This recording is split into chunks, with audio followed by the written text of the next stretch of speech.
You know we're live? Yeah, it says live. Yeah, but are we alive? It doesn't mean we're live because that's the way YouTube is. Yeah, exactly. How's it going, Mike? It's going good. Going good. Yeah. You got the notification? Yeah. Sweet. I'll start promoting this in a bit. See what we could do. If you could tweet it out, it'd be great. Mhm. Definitely. Are Got we a on few Twitter already? got a few topics, dude. So you were talking about the Latin Grammys, not the other stuff, but I mean, like that's going on right now. Yeah, Latin American Music Awards are showing it on the West Coast still, I believe. It may be ending soon. You covered that a lot over there on Muse, huh? Yeah, we do. Unfortunately, because we are too Latino to be invited, we still had somebody there covering it who was in But the what are front you row. talking about? Oh, we got Jeffrey. All right, hold on. Okay, cool. What up, Jeffrey? Hey, the You threesome. hear us? We're live. I don't know how many people are watching. We got a couple of people watching. We'll be promoting. Real quick. So, Mike, could you introduce yourself real quick? We got Intergalactic Mojitos already in the chat. Mike, introduce yourself, and then Jeffrey, introduce yourself, and then I invited a few other people. Let's see if they come in. Okay, cool. Mike, who are you? I'm Mike Sandoval. I'm the owner of Muse TV and Muse, and I'm also Right. part of the LA Online Film Critics Society. Oh, that's cool. I'm part of that too. Yeah, exactly. We're in the club. We're the club. We're kind of cool. We got to get in there. Maybe one day Rotten Tomatoes will email me back. You know what I mean? Here. And Jeffrey, you want to introduce yourself? Hello, Jeffrey Harris here, staff writer, 411 Mania. Thank And you. I've known you guys for a long time. Long, you know. I've known Lewis. I've known you a few years on, the screening convention scene. We eventually sort of just became buddies, and here we are. Dude, I gotta tell you, I've had John over from Nerd Reactor, but when I first met you, I think I met John first, and then I met Jeffrey after, a little bit after. I always said, man, if I ever do a podcast, I need Jeffrey on there. I told John that. I never told you. Wow. Because I think you'd be fun. That makes me feel good. So yeah. No, because you always have a passionate debate with stuff and I try. Yeah, I don't know. It's fun. And I just want to also say to my Houston Astros, good job tonight. We beat the Yankees. We're 3-1 in the ALCS, so we need one more game, and we're going to the World Series. So, Justin Verlander, I love you, man. Garrett Cole, I love you, man. Jose Altuve, Bregman, Springer, Correa, Gurriel, I love you guys. Let's do it. Bring it on home. Let's go to that World Series, and let's win a second World Series, baby. Woo! I love golf. Woo! And what happened to Zach Greinke? What's up, YouTube is in what the house. happened is he came in as a relief pitcher tonight, and the Yankees fans were totally classless to him. The Yankees fans were booing their own team. Like, what is it with you Yankees fans? Come on. Is that real? Yeah, it happened tonight. I saw it. I heard it. Wow. That's class, Yankees fans. Come on here. Look, it's the playoffs. Things are heated. A lot's on the line. I get it. But, like, come on. Let's show a better level of sportsmanship here. Mm-hmm. Dope. Anything else Mike on that? knows what I'm talking about. He said, Lewis knows what I'm talking about because he likes golf. Well, no, what I'm doing right now is inviting people in here. So you guys talk away, and then we got a few topics. You guys welcome to bring in your own topics this week. 2 movies. First was Maleficent, Mistress of Evil. Okay, we'll talk about that in a little bit. Second was Zombieland, Double Tap. Have not seen that. 10 years since the first Zombieland. They finally made a sequel, but the whole cast came back. So those both came out today. Mike, did you see either of those films? I saw Maleficent on Monday. Mm-hmm. And Zombieland I want to see, but I didn't get a screening for that. But I did see Jojo Rabbit last Friday. I got invited to that, but I couldn't go because I was going to Zombieland and Maleficent. So we got a new in the chat. A new, how you doing? I think I got your name right. That was Jojo Rabbit. That one looked good. Oh, it was really good. It was. I'm hearing good things. It was really good. I really want to see it. It's something that you definitely have to see. I'm interested in Zombieland Double Tap just because it looks funny. It's funny. It's irreverent. I like that. I like that it was irreverent. It doesn't take itself too seriously. Mm-hmm. It's not great. I think some of the jokes are kind of dated. Mhm. You can tell that this movie was originally written like probably right after the first one, Mhm. really, or maybe a couple years after. Yeah. That's kind of how it felt, because some of the humor and jokes are a little dated, Oh, okay. but it's fine. Yeah. I like the first one. The first one was fun. I mean, the first one's a cult. It's a cult hit. Well, maybe more than a cult hit, because it did fairly well, as I recall, but Yeah. kind of has like this sort of almost like a cult status, don't you think? Yeah. Yep, 100% on that. Yeah. And they waited so long to make the sequel, though. Yeah. What was Do you it think, about that movie? Jeffrey? Do you think the ship sailed for No, that one? no, I don't think so. No. What's the box office prediction? I haven't seen. I haven't looked at this weekend yet, but we'll see. I What mean, else the is- first one did reasonably. It wasn't a huge hit, but it did well. It made 75 million Mhm. on a fairly small budget. Now, the movie I did not like was comes out this week. Maleficent, you didn't like. Oh, thank you. So I'm not the You only like one. Mistress of Evil, Mike? Oh, I hated it. Well, tell me why you didn't like it. Okay. I didn't like one. Let me go back to the first one, because I didn't like the first one because it felt like it changed the story completely. Right. And this one, it just feels like it's more beating you with a club over the head, trying to get you to believe that Maleficent is a good, like a gray type of character, anti-hero. And I'm just like, it kind of kills it for me, my childhood and what the cartoons were, because of the fact that Maleficent was a bad, evil person. I'm not going to say kill my childhood, but what I don't like about the first movie is because Maleficent is like this great iconic villain. Right. In retelling the story and making her more heroic, Mhm. she's not that interesting anymore. Mm. Angelina Jolie, don't get me wrong, great actress. She looks cool in the role, but I just don't really care about her version. Yeah. Secondly, this film, Maleficent doesn't do anything. Mm. She's just kind of there and just kind of reacting. Yeah. Most of the time. Princess Aurora, played by is it Elle Fanning? Yeah, Elle Fanning. She's more of the protagonist of the film. And I wasn't really compelled by her I didn't find her performance compelling at all. Yeah. Secondly, her love interest, Prince Philip. I didn't even realize they switched actors. They switched up the actors between movies. The first one, it was I think Brenton Thwaites, who's Robin on Titans, right? DC's Titans, right, Lewis? Yep. I'm still inviting people. Yeah. I'm not sure.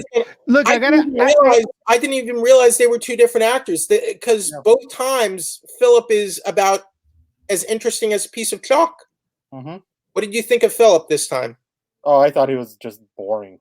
Did you even care about that relationship? I didn't care about a lot of things in this movie. One, because the script and the story was kind of blah. The visual effects were great. I had more love for Warwick Davis, me being excited seeing Warwick Davis on the screen, than anybody else that was there. Once I realized he was that sort of little imp-like character, I was like, oh, cool, it's Warwick Davis in a big movie again. He's got lines and stuff. I was like, okay, good for Warwick Davis, getting paid, getting some screen time and all that. There was one other character I liked, Michelle Pfeiffer, who's the villain in this film, really. Yeah. She has this like right-hand woman, this redhead, who I think was played by Jen Murray, and I believe the character's credited as Gerda. Yeah. Remember, she's playing the organ on that character. She was like not a great character, but like, okay, I like what she's doing. Yeah. I find her interesting visually. Yeah. It's like and then for me, like the animation, the graphics were pretty good. They're pretty good. There was some that you could tell, like. Okay, one other good actor in the movie is his name from Doctor Strange. Is it? Or whatever his name is. Chiwetel Ejiofor. Yeah. I'm sorry if I mispronounce this, but I believe it's Chiwetel Ejiofor, right? Yeah. Great actor. Yeah. He has a role in this film, except he comes in and he's taken out so quickly. Mhm. Like they could have done a lot more with that character. Hey, I want to say hi to Amanda and Robin who hit the comments Hi, right thank there. you. Hey, how are Guys, you? make sure to acknowledge the comments on your end as well. We want everybody to be part of this. Gypsy Rose just Hey, entered. Robin, People Amanda, are coming in. Gypsy Rose, thank you for joining the chat. Yeah, so Maleficent. My opinion. I was inviting some people. Sorry. I thought it was better than the first one, honestly. But it's not. I'm not a big fan. It didn't ruin my childhood or my life like it did for Mike right there. But but this is what I thought. I took my son. We were at Disney. We had a good time. Forgot most of the storyline as soon as I left the theater. But the ending was a little draggy, but we laughed. I had an okay time with my son and stuff. And I think that's the most important thing. Just okay popcorn flick. I don't expect much, but I definitely think it was better than the first one. We had more VFX. I love Angelina Jolie as Maleficent. The way she looks visually, the woman is flawless. I don't know if they're using some de-aging technology or how they do it, but she looks great. The twist they had with her kind of species was kind of cool. I know they're messing with the mythos a lot, and the purists are not going to like that, but that's what I thought. It's okay. If it's on, it's on. It's not like Jojo Rabbit, on the other hand, like Mike was saying, that's kind of like, that's something you don't want to miss. I like Taika Waititi doing this kind of stuff more than the Marvel stuff personally, because I think there's less restraints. This one gets deep, Jeffrey. Man, it gets deep right here. Oh, hurts the heart. And it's funny though, but it hurts. Is Jojo Rabbit better than Parasite? Parasite. I didn't see Parasite. I didn't see Parasite either. Parasite, I thought, was one of the year's best films by Bong Joon-ho. Yeah, that's what I'm hearing. Host and Snowpiercer. If anyone's ever seen either of those films, I just feel that when it comes to Searchlight, it's always solid. I hope they do not get rid of that studio, although I heard they have. We got some more people on. People are trickling in, so guys, thank you. Yeah, hit that like button and share. We got Amanda. I enjoyed Jojo Rabbit way more than I thought I would. Yeah, I think that's what I thought as well. Is it very satirical? Yeah, I talked to Taika Waititi after, and just a couple of words of exchanged, and I just my question was, were you influenced by Mel Brooks, the old? And he said no, but that's what it reminded me of. I love Mel Brooks. So do I. That now I'm even more interested, Lewis. Yeah. And then the shot style too, and the way he shot the film was kind of like a Wes Anderson type of look. It felt like a Wes Anderson look to the film, which was really good. Isle of Dogs, another fantastic movie, was Wes Anderson's film. Yeah. And I love Wes Anderson's film. I'm looking forward to next year's release. So what's coming up next year? We just found out today that there is a premiere event on Saturday for Star Wars The Mandalorian. Yep. And you guys in the chat, if you guys are excited for Mandalorian, let me know. Victor Solano from New York. It's late over there. I appreciate it, brother. I'm drinking some coffee. I'm down to be here as late as you guys want to be. Hey, Victor, sorry about the Yankees tonight, man. Oh, my God. Here we go. Let's start. But, okay, so we got a little bit of a presentation we're going to attend on Saturday for Disney Plus. I hope I can talk about this. But anyways, I'm really excited. I don't know anything because it can't be a spoiler. But it's for Mandalorian, the Star Wars show. Mike, I know that you're going to be skipping this one because you're visiting New York, and I'm just messing with you. I will be there. No, I'm not going to be there. I didn't get invited for that. I think if anybody in the studio is watching right now, Jeffrey, you got your invite. I think Mike from Muse TV deserves to be there as well. He's always a positive influence on the scene. He's always got some real professional stuff. You guys got to check out his website. And that's all I can say. Gloria, how you doing? coffee. Yes, coffee, please. Mandalorian. Let's go, Jeffrey, first. What are you expecting from the show? Well, I hope we get to see a whole actual episode. We've really seen very little so far. We got the trailer at D23. We saw that. There was some footage beforehand at Celebration. We saw that. So I'm hoping we see, if not a full episode, a more comprehensive look at the show. And everything I've seen out of The Mandalorian so far, I feel like this is what we've been waiting for years for Star Wars. I think it's a time we've never seen. It's a whole fresh new set of characters. It looks and feels like the old EU, even though it's not, but It kind of has that feeling of some of those iconic, great EU stories from before they even started making the prequels. So I'm very excited about that.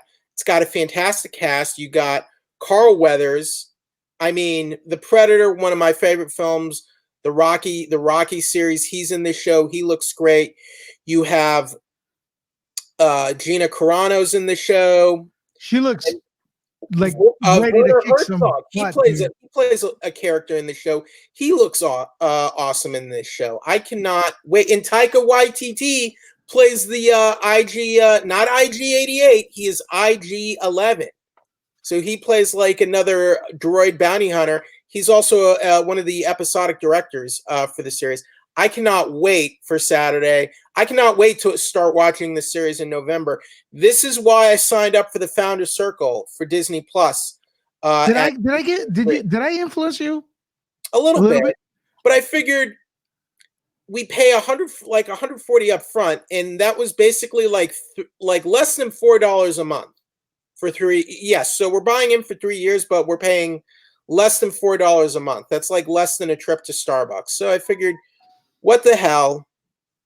And we are going to be waiting a bit for those other Marvel shows, but we're getting Mandalorian in November. We're getting Clone Wars in February. And then we know we're going to get, at some point, the Cassian Andor Rogue One show and then the Obi-Wan Kenobi show. But what's important about this show, this is the first live-action episodic Star Wars series in history. Lewis, your whole background, your whole room is Star Wars. All you ever talk about on Facebook and everything is Star Wars. How are you feeling right now about Mando? Man, I gotta say, I don't know. I think it's gonna be visual. I think it's gonna be visually stunning. So far. No, well, hold on. Give me a second. That's why I like Jeffrey here. I just don't like to keep my hopes up until I see the thing. That's just one thing I've learned to do. But hey, when I see the trailer, man, I'm screaming. I was there with you. It looks like it's gonna be legit. It looks okay. So it's like you said. It looks like the original trilogy, and I think what they need to do is give us original trilogy stuff, and then start to introduce new characters and new machines and technology and stuff like that. And I think that's what this show can do. But it looks, I mean, dude, I'm with you 100%. But I don't think it looks like original trilogy. I think it looks like the EU, the expanded. Yeah, I wasn't really big on the EU. But Mike, what do you think of the show? What are you expecting out of it? Shoot, I'm just so excited because one, the Mandalorian looks like the Boba Fett from the Star Wars Christmas special. And that's what I remember. Jeffrey, did you know he has the same gun? Yeah. Yeah. Yeah, the same gun. That's the Boba Fett I remember growing up as a kid, the first time I saw him. And I thought he was a badass when I first saw him when I was a little kid. I see this now and I'm like, oh my God, it's just like the way it was done in the past. Yeah, they definitely took some visual cues from those classic Ralph McQuarrie versions of Boba Fett. Yeah, those were the best. And I heard that they the holiday special, yeah. And I heard Jon Favreau brought in the troop transport, the toy, into the show that they had sold, and it never was on any of the films. But they're bringing the troop transport into the show as well. It's like he's bringing in a lot of the stuff that we grew up with, and like you said, EU, and it's just, and also the story. I'm looking forward to see what the story is about. It looks dark, serious, gritty, and intense. I mean, in the trailer, we saw trooper heads on sticks. Mhm. It looks like a pretty grim scene. This is like the Outer Rim. The Galactic Civil War has just ended, but like the New Republic is, I guess, they still haven't brought law to these regions of the galaxy. Want to real quick on the everything. Jeffrey, real quick on the comments. Robin wants to say if you set your expectations low, you'll never be disappointed. That's what I'm talking about there. Luke, that's a fair point. Luke Vuv, I put my expectation in bottom of the booze. In bottles of booze. Bottles of booze. Sorry, right there. That's why I have you here for a recheck. Okay. I skipped. Be sober when you never have to. Cool. Elton says Star Wars Christmas special. I agree. I don't know what you're probably agreeing with Mike there about the suit looking like old school Boba Fett. So yeah, I think we'll see it. Do you think? Okay, so Intergalactic Morito is asking if we'll see any Mandalorians in Rise of Skywalker. What do you guys think? No, I don't think so. No, it doesn't look like that type of story. No. Did you see that the John Williams score leaked, like the titles? Did you guys see that? Yeah. For Rise of Skywalker? Yeah, they have spoilers in them. Big time. What, the opening crawl or the actual titles of the songs? I haven't seen those yet. I'm not sure I want to. Nah. No. It's best to just wait till it comes out. But yeah, man, Jeffrey, I'm excited for Mandalorian, of course, man. You know, it's Star Wars. I mean, I feel like you should be even more excited than me. I mean, you went nutty after Rogue One. Let's put it this way. I was out there on Triple Force Friday, and I went that Friday morning, and no Target, Disney stores, Walmarts were all sold out of the Mandalorian figures. I mean, I think that's a great character. Mm-hmm. And here's my one hope. I hope Pedro Pascal, who plays the Mandalorian, I hope he never takes the helmet off. Yeah. What do you think? Yeah, I hope so too. Like, Lewis, do you want to see him helmet on or helmet off at some point? Mostly helmet on, but I don't mind if he takes his helmet off. Okay. Here's a Lukov. He says he hopes Rian Johnson directs it. He hasn't destroyed the Star Wars series get off the it. big screen, so there's work to be done. Okay. So to be honest, I would like him to wear the helmet the whole first season, and maybe like the second season he takes off the helmet. I never want him to take it off ever. And eat the cannibals. What's up, brother? Thanks for the compliment there, but one of the words you use, we actually don't allow in the comments. So can we have the moderators please delete that comment, but keep him on? Rian Johnson and The Last Jedi, okay, but I mean, like, how long are we gonna really the horse is dead, okay? To be fair, Jeffrey, like until the next movie, people always just remember the last one. But the prequels were not well liked among the fandom, right? And yeah. But that's what gets me. A lot of the new fans. The prequel, now fandom, do you think the prequels are good movies now? Because now you're making excuses for George Lucas and the prequels. Whatever. I feel like people forget. If you're a fan, there's going to be something for you coming up, even if you don't like these new movies. Because you got Mandalorian. If you love Clone Wars, they're making a new season of Clone Wars for you. Yep. They're making an if you like Ewan McGregor as Obi-Wan, they're making an Obi-Wan series. If you want a more sort of EU style, we have The Mandalorian. And then I feel like there's tons of stuff if you're not a big fan of the new trilogy. I was not a big fan of the prequels. I did not like them. And somehow the world continues to spin. Sometimes life just kind of moves on and and it's not so terrible to kind of having lived through the prequels and that whole time period. Sometimes you get disappointed in life. It's not the end of the world. And it's still okay to like Star Wars, folks. You don't have to worry about it. Yeah, I think a lot of people forgot that we already went through the Star Wars is ruined phase with the prequels. Yeah, so I mean, right? it's kind of like after that, kind of just listening to all this, like I get it, but I'm also like, how long can you be angry? Like the movie's how old? It's been almost 2 years at this point. It's like how many more? Like I said, let's it's till the okay. So I'm not saying this is my opinion, but a lot of people wanted to see Luke Skywalker kick some butt. They got something else. So I mean, look, 40 years of waiting and then it didn't happen. They portrayed Luke Skywalker, but like I can't be angry about it forever. There's other things in life to enjoy, and here. What do you guys think of Freddie Prinze Jr.'s comments? Did you guys hear those? Oh, I didn't hear those. Thank you, Robin. Robin said, "Agreed, UT Jeff." Thank you, Robin. What agree about what? The Yankees? Hey, what happened to Mike? I told you on the. Okay. Mike, are you okay? Yeah, I had to put the power cord out of my laptop. Elton Leonard, I think The Mandalorian feels like a new original twist to the Star Wars EU aside from the Skywalker saga. Yeah, I agree, Elton Leonard. It does feel more like an... Oh, my God! Oh, my God. Hold on. I got to put on my headset.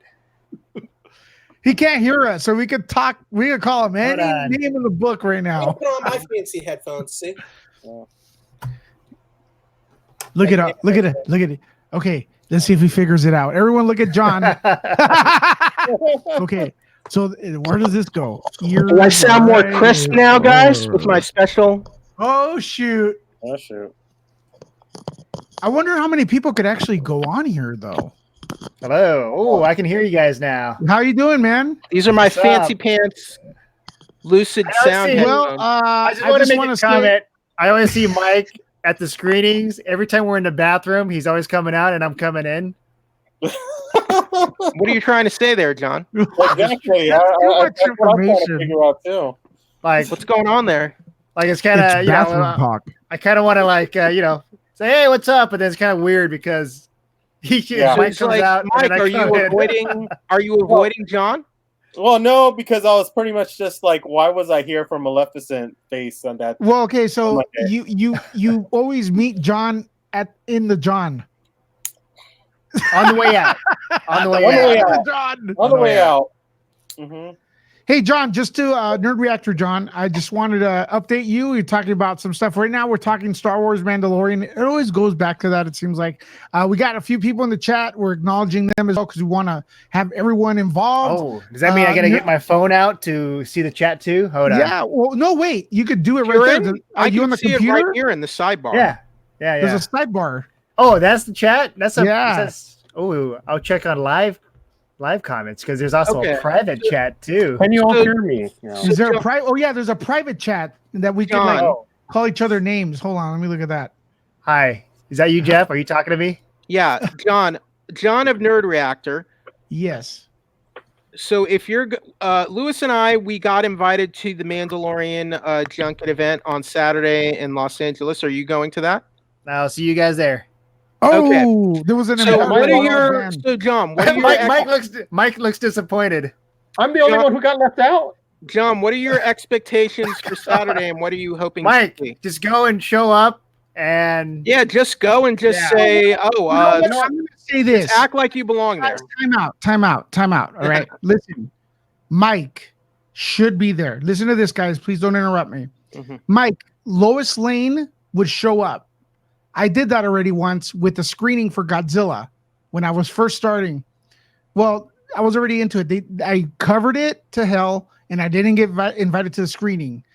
I went to the screening, showed up on the front of the Chinese theater, and I go, here's my coverage, here's my ranking. I'm on Google News, blah, blah, blah.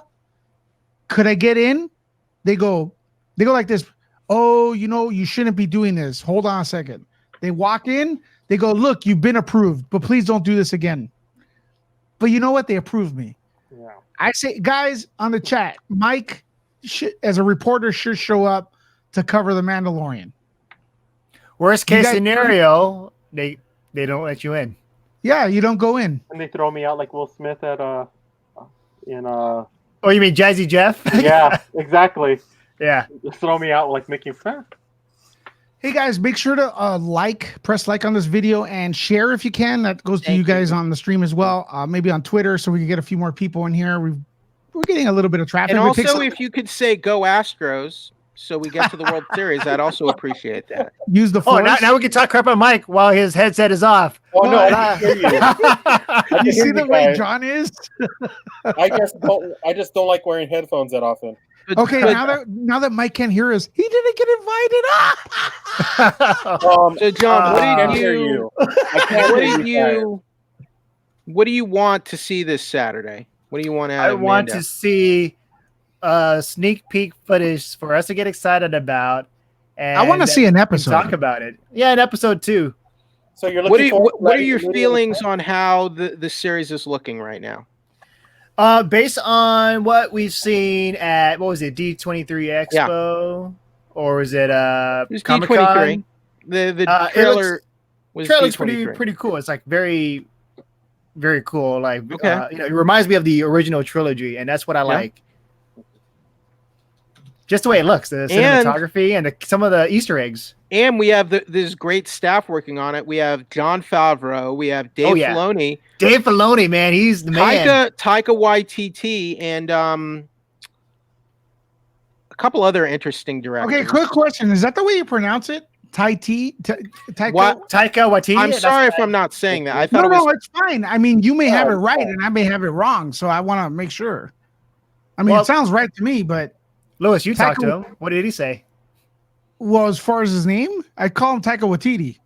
Yeah, that's what I thought it was. Yeah. Oh, what did he say in regards to what? John? Taika What? Waititi. You asked me. I talked to him. What did Yeah, he you say talked to about- him. You didn't ask him how to pronounce his name, like No, Taika I said, Waititi. thank you for the movie. This was after the Jojo Rabbit thing. I go, thanks for the film. Who were your influences? Was it Mel Brooks? Because I felt like I saw a lot of Mel Brooks. And he goes, no, I don't really watch much stuff because I don't want to be influenced. What was funny about that is across the street from us was Young Frankenstein, right? Or Frankenstein? Frankenstein. I like Frankenstein better. Yeah, the mural on the side of the wall for Fox. yeah. Oh yeah. He was actually looking at that as he was answering me. So the other two directors are Deborah Chow, Bryce Dallas Howard from the Jurassic Park films, Mhm. and also Rick Famuyiwa. I'm sorry if I'm mispronouncing Famuyiwa. He's also a director of the show. So. Famuyiwa. That sounds Director pretty of Dope. solid. There's got a lot of good directors on this show, really. Yeah.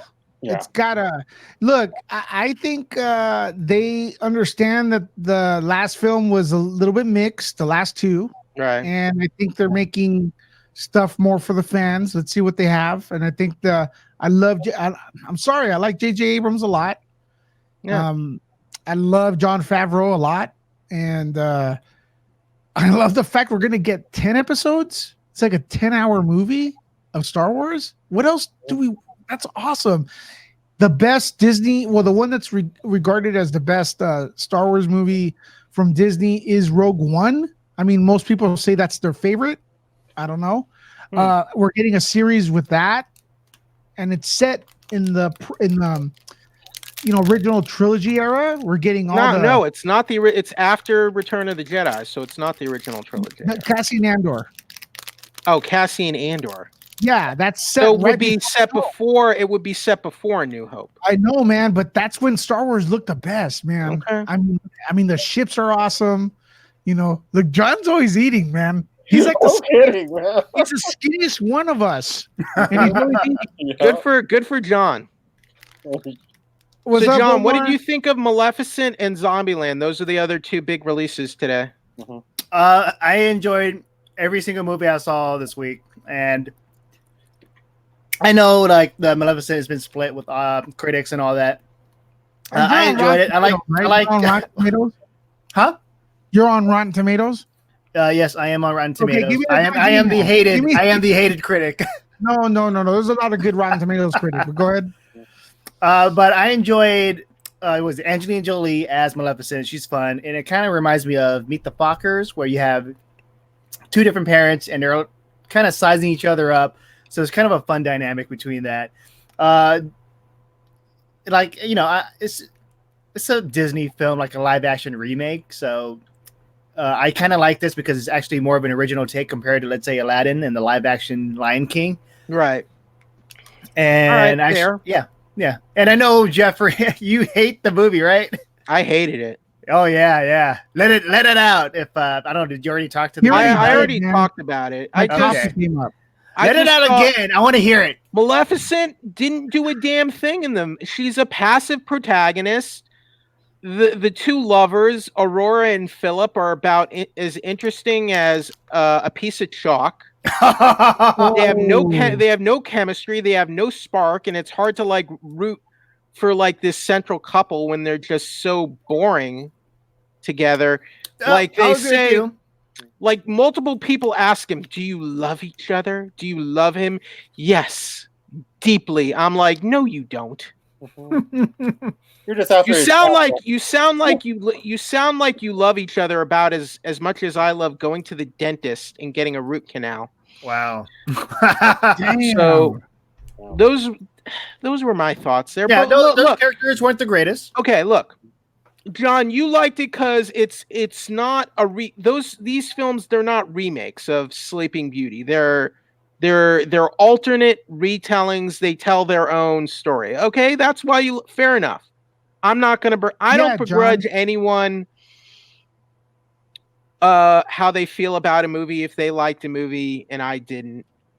Yes, Omar Bays. If it's Bays or Buys, Disney did fire Kurt Sutter from FX, or I guess, according to the Hollywood Reporter, the Mayans MC showrunner has been fired following what sources describe as multiple complaints over his behavior on the drama series. Oh. Sutter on Thursday detailed his dismissal by FX CEO John Landgraf and Disney TV Studios ABC Entertainment Chairman Dana Walden in a letter sent to the cast and crew of the Sons of Anarchy spinoff, describing himself as an abrasive blank. So if you go to the Hollywood Reporter now, you can read all about that if you're a fan of Sons of Anarchy, Mayans MC, and Kurt Sutter shows. So yeah, sorry about that. Apparently, Kurt Sutter has a bit of a reputation for being abrasive, I guess, and he got in trouble for it. Apparently, in this same article, he said, "I don't think I ever Weinstein somebody." What? Wow.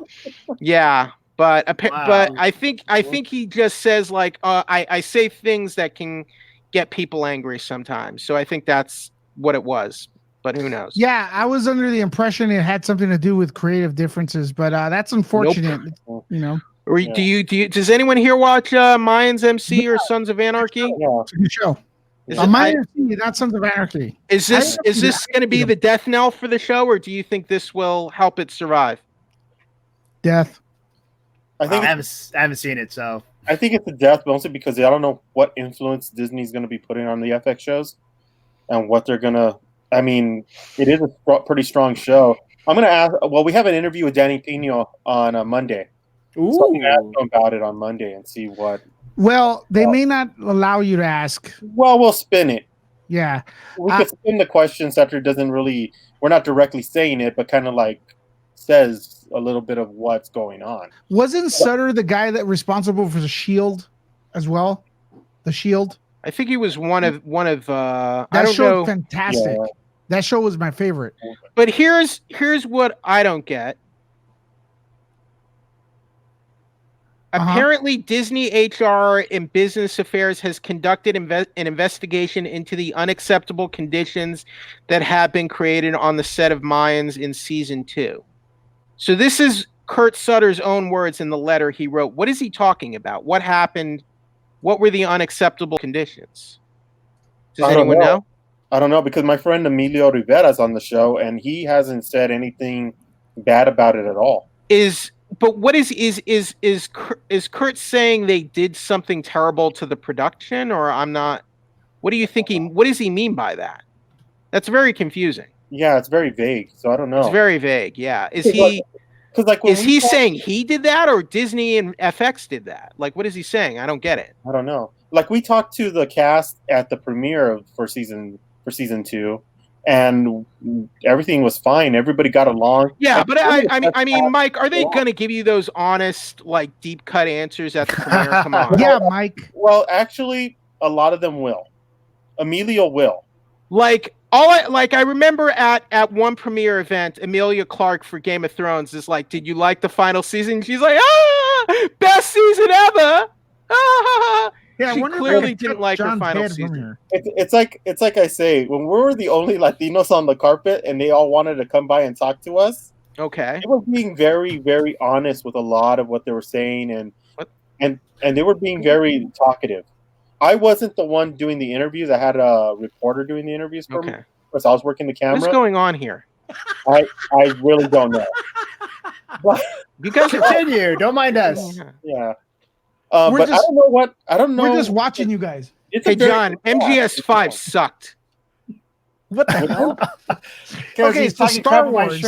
Let's go back. Let's go get off of top. We're off topic anyway. Well, someone in the chat asked about Kurt Sutter and him getting fired. So okay, I thought it was let's do this, guys. Let's talk about the next topic, and then we'll go to the chat. You guys could come in and chime in on anything. We got who do you think's gonna win the box office? Then I think it's a three-way. Maleficent's gonna win. Maleficent, not Zombieland. Zombieland. No. Joker with the upset. I'll pick Joker. Yeah. Wow, that's Joker. Okay. It's possible that Joker will win again. I think Joker is gonna come in second, real tight. Second, and then first place will be Maleficent. What about Jojo Rabbit? What do you put that? It's limited release, bro. That's limited release. Yeah, that's what I'm telling you. I want to watch Lighthouse, the movie with Robert Pattinson. Yeah, and I can't find where it's at. It's frustrating, man. Sorry to interrupt, but Amanda mentioned 3 from Hell. I saw like previews for that, and I was kind of interested in it because of the people behind it. I forgot who it was, but maybe they can. Rob Zombie's movie. Yeah, I was watching that before I went on. With How you was guys that? It's awful. No, Rob Zombie. Why? No, Emilio's awesome in there. He's awesome. Well, look, when Danny Trejo's is in there with Emilio, they're in Mexico, part of the movie. It looks awesome. It feels great, but I don't know, man. Yeah. Oh yeah. Back on topic. You know what? Like out of those 3 movies that's coming out this weekend, I would say Jojo Rabbit's my favorite. Jojo, I haven't seen Zombieland, but Jojo Rabbit is definitely better than Maleficent. Yeah, Maleficent's just a fun movie if you're a fan of the first one. I hated the first Maleficent, but I still kind of enjoyed this one. Okay. Zombieland 2, it's about the same as the first one. Jay and Silent Bob reboot. Okay, so that one. That's also limited though. Yeah, that's limited. Yeah, that's very limited. Yeah. Mm-hmm. See, that's frustrating because I want to watch it. Why can't the theaters just have that in the theater? Because it's getting like it's one of those. Saban Films is releasing it, right? And they probably didn't get it for a wide release. Omar said 3 from Hell is about my past 3 girlfriends. My past 3 ex-girlfriends. Has anyone here seen Jay and Silent Bob reboot? No, Mike, I haven't seen it. No, but you know what? The Legion M. There was a Legion M event, and I was Legion M, right? I was at the Scum and Villainy in Hollywood, and so the cast, they had like a special screening, and what's his name? The one that plays the one with the beard. He showed up at Scum and Villainy right after that. No, not Kevin Smith, the other guy. Ryan, Dante? Moses? Not Dante. Oh no, maybe Dante. Yeah, Dante. He was there. So I was like, oh, that's cool. And then the other guy from Fantastic Beasts was there too. What's his name? Brian O'Halloran. Brian O'Halloran. Yeah, he was there. So yeah, that was He's Dante from the Clerk. From Clerk. yeah, Dante. Yeah, so he was there. Okay. So that, cool. that was kind of cool. Just seeing like these guys hanging out at Scum and Villainy, a nerdy bar. Yeah. Yeah. That was Well, it. I mean, I like the past View Askew Kevin Smith films, so I do want to see it at least. Yeah. I didn't honestly though. Jane Silent Bob Strike Back was my least favorite. Mhm. I mean, I like Clerks. I like Clerks 2. I like Dogma. I'm not. I don't think I enjoyed as much when Jay and Silent Bob are the lead characters, but I'll give this movie a shot. So Amanda Gonzalez is of the opinion she's saying right now. I don't know if Kevin Smith and J Muse deserve their handprints at the Chinese theater. I don't even know if all those handprints. Who deserves anything? Like Lucy, who gets to Lucille decide? Ball. Well, I mean, why not? Jay and Silent Bob are iconic characters. Yeah, Why not? but okay, but come on, there's limited space. But I don't know if everyone really gets displayed, though. I don't really know how that works. Don't There's no they way. move them out and rotate them out? Yeah, That's what I thought. maybe. Didn't you see that I Love Lucy episode where they took out John Wayne's footprints and she breaks them? I think. Oh yeah, that was funny. That was rad. Wow, man, I There's haven't no seen I Love way Lucy they in a have while. The Chinese theater where you find out that your feet are bigger than Darth Vader's. Way bigger too. Darth Vader's feet are so small, man. Mhm. It's like, I would have put my hands in the cement. I think you deserve it. Yeah, There exactly. you go. Let us know what you guys think in the comments. Does Kevin Smith deserve his handprints there? Good question. LOL. I don't think Trump What? Trump deserved to star on the Walk of Fame. It happens. Thank you, Robin. Thank you. That was awesome. Okay, so where are we at right now? So we got that down. We talked Mandalorian. We talked box office. Let's talk some Batman. We got some casting news. Ooh, yeah. We got some casting news. A little bit of damage control. Change the subject. We heard that Zoe Kravitz. Zoe is- Kravitz. Zoe Kravitz. Zoe Kravitz. What'd you call Or her? as Mike Coulter, Mike Coulter on Luke Cage says, Godfather Part 2, the sequel. Well, we know she's Selena Kyle, right? And she's going to be Right. Catwoman. She's got a great look. She's going to be joining Robert Pattinson. And then before that, we thought Jonah Hill was going to be something in there. And I was excited for that because not only is he a really good actor, in my opinion, but he's done drama stuff. He's branching out. Yep. A lot of comedians are really good with drama. And he also has a Todd Phillips tie with War Dogs. And I really like what Joaquin Phoenix did with Joker. So I was crossing my fingers maybe they'd cross over. But it turns out the rumor is it's a money thing. So he's out. Next day, they which is today, they announced that we have a new Riddler. And what's his name again? Jeffrey, Mr. Encyclopedia of Riddler, the new Riddler. Dun, dun, dun, dun. Does anyone know? Go hurry up. Type I don't it know. in the Paul chat. Dano. I guess we should know, right? Because Yeah. we're doing, Dano. huh? Paul Dano Paul Yeah, Dano. is what the Hollywood Reporter is saying. He's got a good look for it. What do you guys think? Let's start with Jeffrey because it's probably going to be the most negative one. I mean, So things get more positive as you go. if for Riddler, I guess he's okay. right? He looks more like he'd be better suited for Jonathan Crane, the Scarecrow, to me. Yeah. Mike, but what do you think? I don't know. The version that they're looking at going with for the Riddler kind of fits in. How do you know? Wait, not wait, Edward What do you know? It's not Edward Nygma. What's the version? He's the version that they had where it was a different name. I forgot what the original name that they had for before Edward Nygma. I think John, the Riddler should be like the Jigsaw Killer. That's that would be awesome. Oh yeah, that's good. That's how it's. There's like people that talked about that, how he should be like that. That'd be cool. Do you like the casting, John? We'll see. We'll see. Like Matt, right now, we could just be like, they could be good, it could be bad, but I can't wait to see how it is. And Matt Reeves, I think he's a good director, so he's good. His potential. I have faith. Yeah. What do you think, you got some input right there, Jeffrey. I see you. I see you here. So was Jonah Hill meant to play the Riddler or the Penguin? No one knows. I would say Penguin because why? That's what I was hearing, but I the don't know. negotiations dropped off. Day before yesterday. Here's my other thing. Uh-huh. Zoe Kravitz, I wouldn't even have her as Catwoman in the first movie. Selena Kyle, yes, but not Catwoman. No Why not? Catwoman in the because this is our blank slate, right? I don't Ben think it's an Affleck. story. Ben Affleck screwed the pooch. Zack Snyder killed the dog. Took Indiana a big Jones dump. nuked the fridge. Took a big dump all over the franchise. So now we've cleared the chessboard. We've shaken up the Etch a Sketch, and we're starting over from scratch. No matter what anyone says, it's a fresh start. The fresh slate.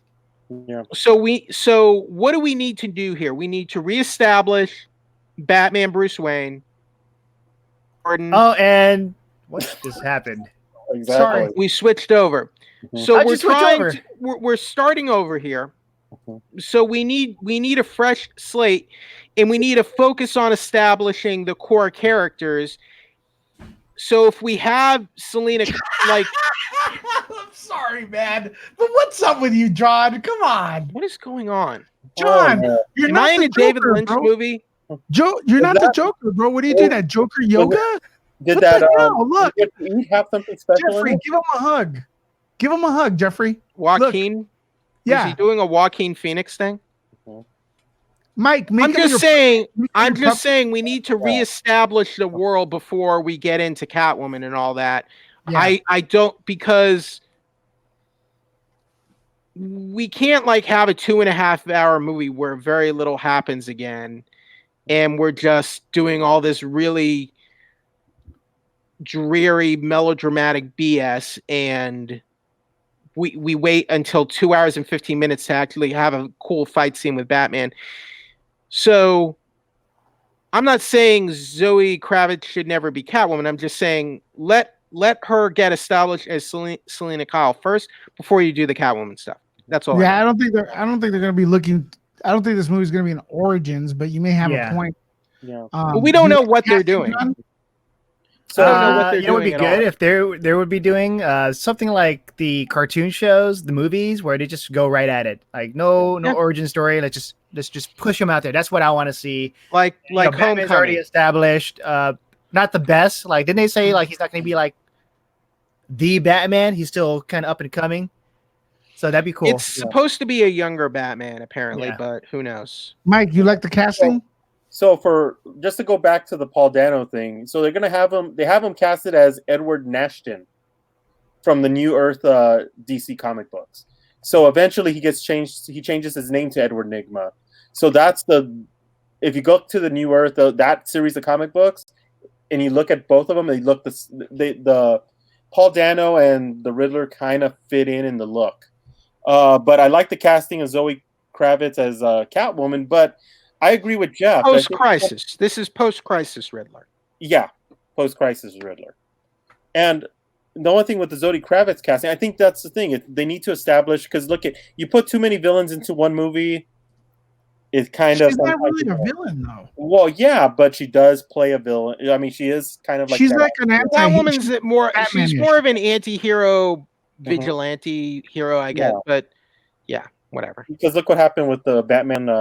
with the Nolan, last of the Nolan trilogy. Well, I kind of like that one. Well, look, I like it look too. what happened to Batman. Look what happened to Batman v Superman. There was too much going on, and that was the second movie.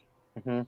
Like Civil War, you had a ton of characters and a lot was going on, but they were able to do that because they already had however many, like they had a bunch of movies going into Civil War. And all those characters were introduced, and we knew their backstories beforehand. So we already know who they are and what's going on with them. So you don't have to. So you can spend more time on the meat and potatoes plot, Right. and the other characters don't feel so shortchanged. Mhm. Didn't I work think for of a Batman v movie- Superman, where they throw in freaking Doomsday into the last. Stupid idiot. I was excited about that movie until I saw the trailer And then they where- spoiled where Doomsday in the shows up. trailer. I was like, yeah, this is great. This is great. And then all of a sudden, Doomsday, I'm like, it's because it's not even Doomsday, bro. It's just it's like the CGI mess. What's up, Matt Jarbo? Hey, I send you a link to get in here, brother. If you want to get in here, I don't even know. There's if this the Martha thing, the Intergalactic Mojito. You can probably Google it. There's a really fun Deadpool Punisher fight where they make fun of the Martha gag. Well, also there's a big rumor, guys. I may spoil this with Kong versus Godzilla. They're fighting, and then Kong turns to Godzilla and goes, "Save Martha," and then they become friends. Mothra, save Mothra. Shout out to Matt Jarbo and $3 Theater. I watch you on YouTube all the time. Thank you, Matt. What's up, Matt? How's it Yeah, going? I see an invite here. What happened, man? Matt's here. He's in the Matt's- chat. No, Matt's too cool to be in the video. What? He doesn't want to be the center square. Or Hey, what? Matt, we're gonna make You're you like jealous. right here. So Right here? 3 of us in the chat right here. We're gonna go see the Mandalorian premiere on Saturday. So if you're excited about the Mandalorian, and we definitely are, Somebody play the we theme gotta from make a Brady square. Bunch. Can someone play the theme from Brady Bunch? The Brady Bunch. The story of a man named Lekka. Matt, your Star Wars videos is on YouTube have been like legendary. So I think the Mandalorian is going to give you a lot more to talk about in the coming months. So He's excited. I think you should get geared up. I think everyone's excited. So you should keep your eye on Twitter this Saturday, because we're going to be we can't talk too comprehensively about what we're going to see, but we are allowed to post some of our reactions on social media. And we advise everyone here, if you can follow me on Twitter at Wheeljack83. I will be doing some live tweets and reactions from Are they the letting us? Mandalorian on Friday. I'm not that big of a Star Wars fan. And on Facebook, Jeffrey Harris, 411 Mania on Facebook.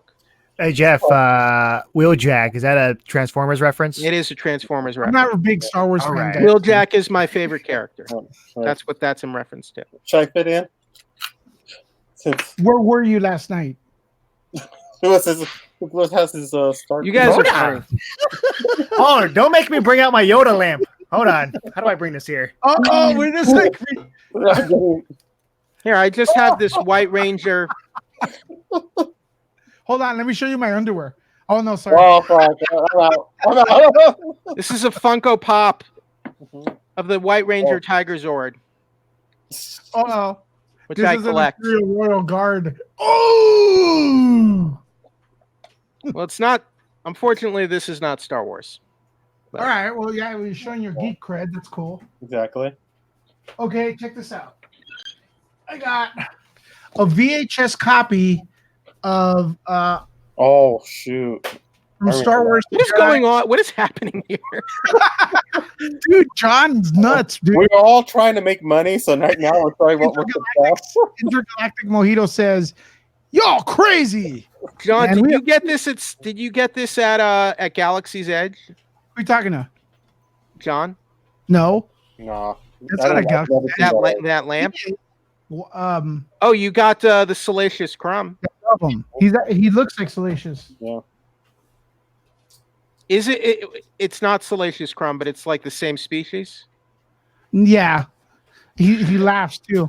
I got this guy during the John promotion. went off. He's getting his like life-size Boba Fett statue. Mhm. What is this?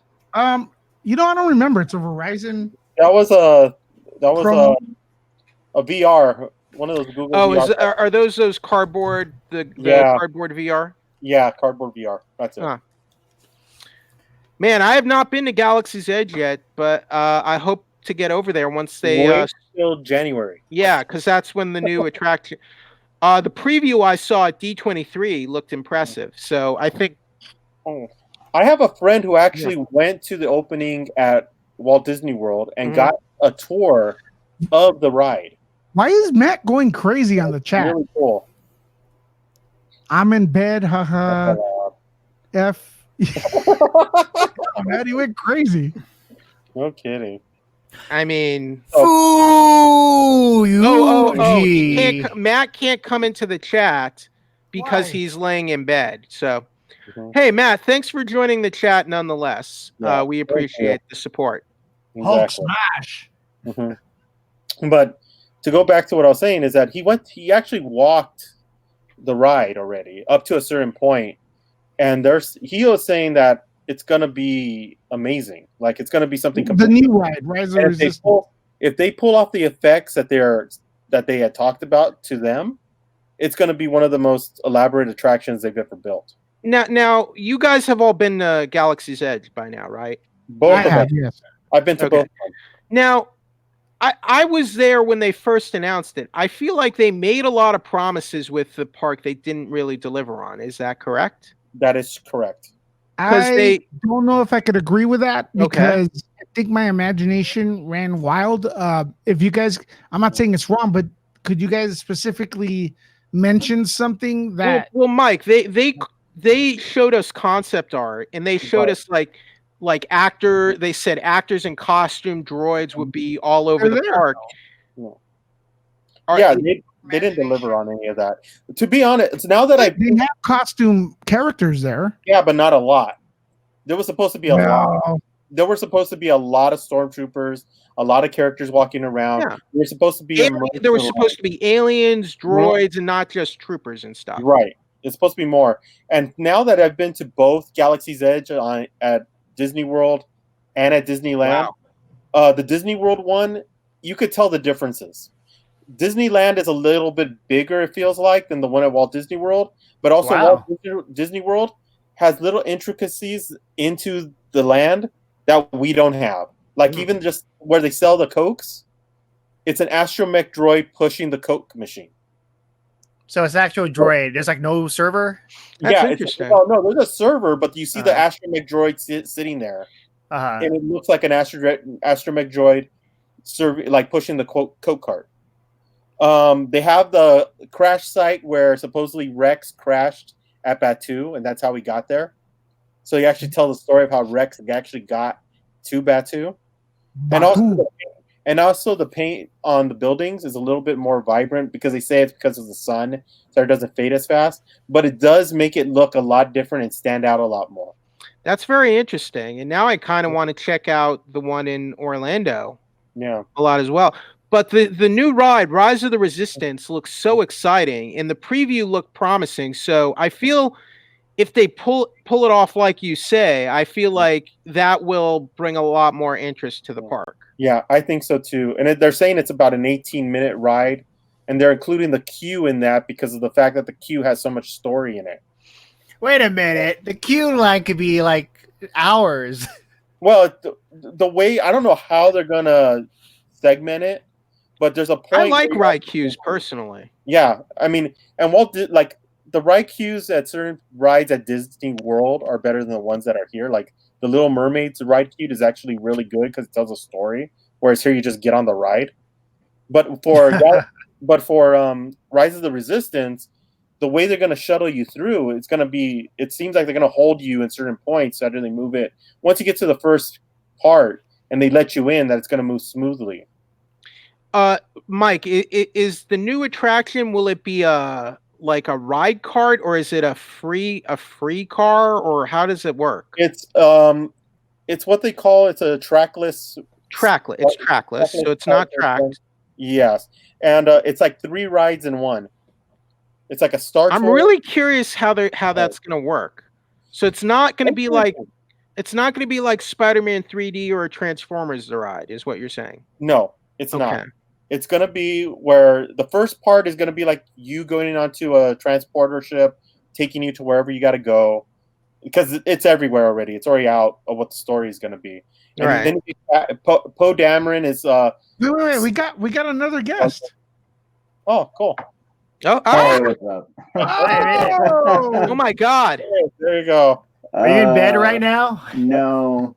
I jumped on my computer for a few. So hey, Matt, thanks. Hey, thank you for coming. This guy's a legend. Oh, please. We just added one. I was hoping to see you shirtless, you know, in your nice pajama gear. Hey, No, Matt, I've seen Matt, that. You Yeah, don't wanna see it. no. Matt, I gotta ask you. You've made so many like videos and had so many debates about Star Wars, right? Yes. So, how do you think the Mandalorian looks? When I was saying fuck you in the chat, that was fuck you for seeing it before me. Oh, So, And now we're demonetized. and yeah, that's all fine. right. I don't care. It's not my channel. But no, I think, look, I have been supportive of The Mandalorian since it was first announced. I became even more supportive when Favreau had said at Celebration, it was Celebration, that they used the 500 first for a few scenes to bring in. They needed more stormtroopers. So they said instead of like renting out the props, they just put a call up to the 500 first. They showed up. wow. And I think that's great that they included the community. And you can tell 100% that Filoni and Favreau are completely 100. They're balls deep in this. They are telling the best story that they can. Favreau is like excited. He's writing it. He wrote all 8 episodes. And the dude's a fantastic writer, and he's a great director. He also wrote and directed the last Lion King movie, though. He didn't. Did he write it? Or I know he directed it. Well, But I mean, like, How do you write that though? It's already done. yeah, the whole movie's just like a copy paste of something 25 years ago. It's Not all of it. no, The thing is, no, you know, of course Disney not. gives you a Beyonce- lot of money. You accept Beyonce that. No, it was Beyonce's Jeff like Jeff 71. Nathanson rewrote it. Okay, The guy who wrote the latest Indiana Jones movie. David Kep. Jeff Nathanson. No, because David Kep is working on the new one, and the Crystal Skull yeah, that was The David Kep. That was the David best one. Kep. and Jeff Nathanson. And okay, I just know like I'm not a big David Kep fan, Yeah. so I'm all like, But Matt, doesn't this new show remind you of the EU, the old EU? I never really read the EU. Oh, wow. Because like I mean I like Star Wars, but I kind of like Okay. it was one of those things where it's like the EU happened during the 90s. Right. And I was, a young man in the 90s. Like I was like 8 years old in 1990. So for me, it was like watching the movies and talking about it with my friends. Mike's playing with the laughing. toys. So it's more like the have original. Okay, but it looks more like classic Star Wars to you. Yeah, You have an yeah. accelerated aging disease. I do. Oh, My crap. beard is almost white. My God. Because like I hear Terrible. 8 years old, and I'm like, oh my god, I was like 14 in the night. Yeah.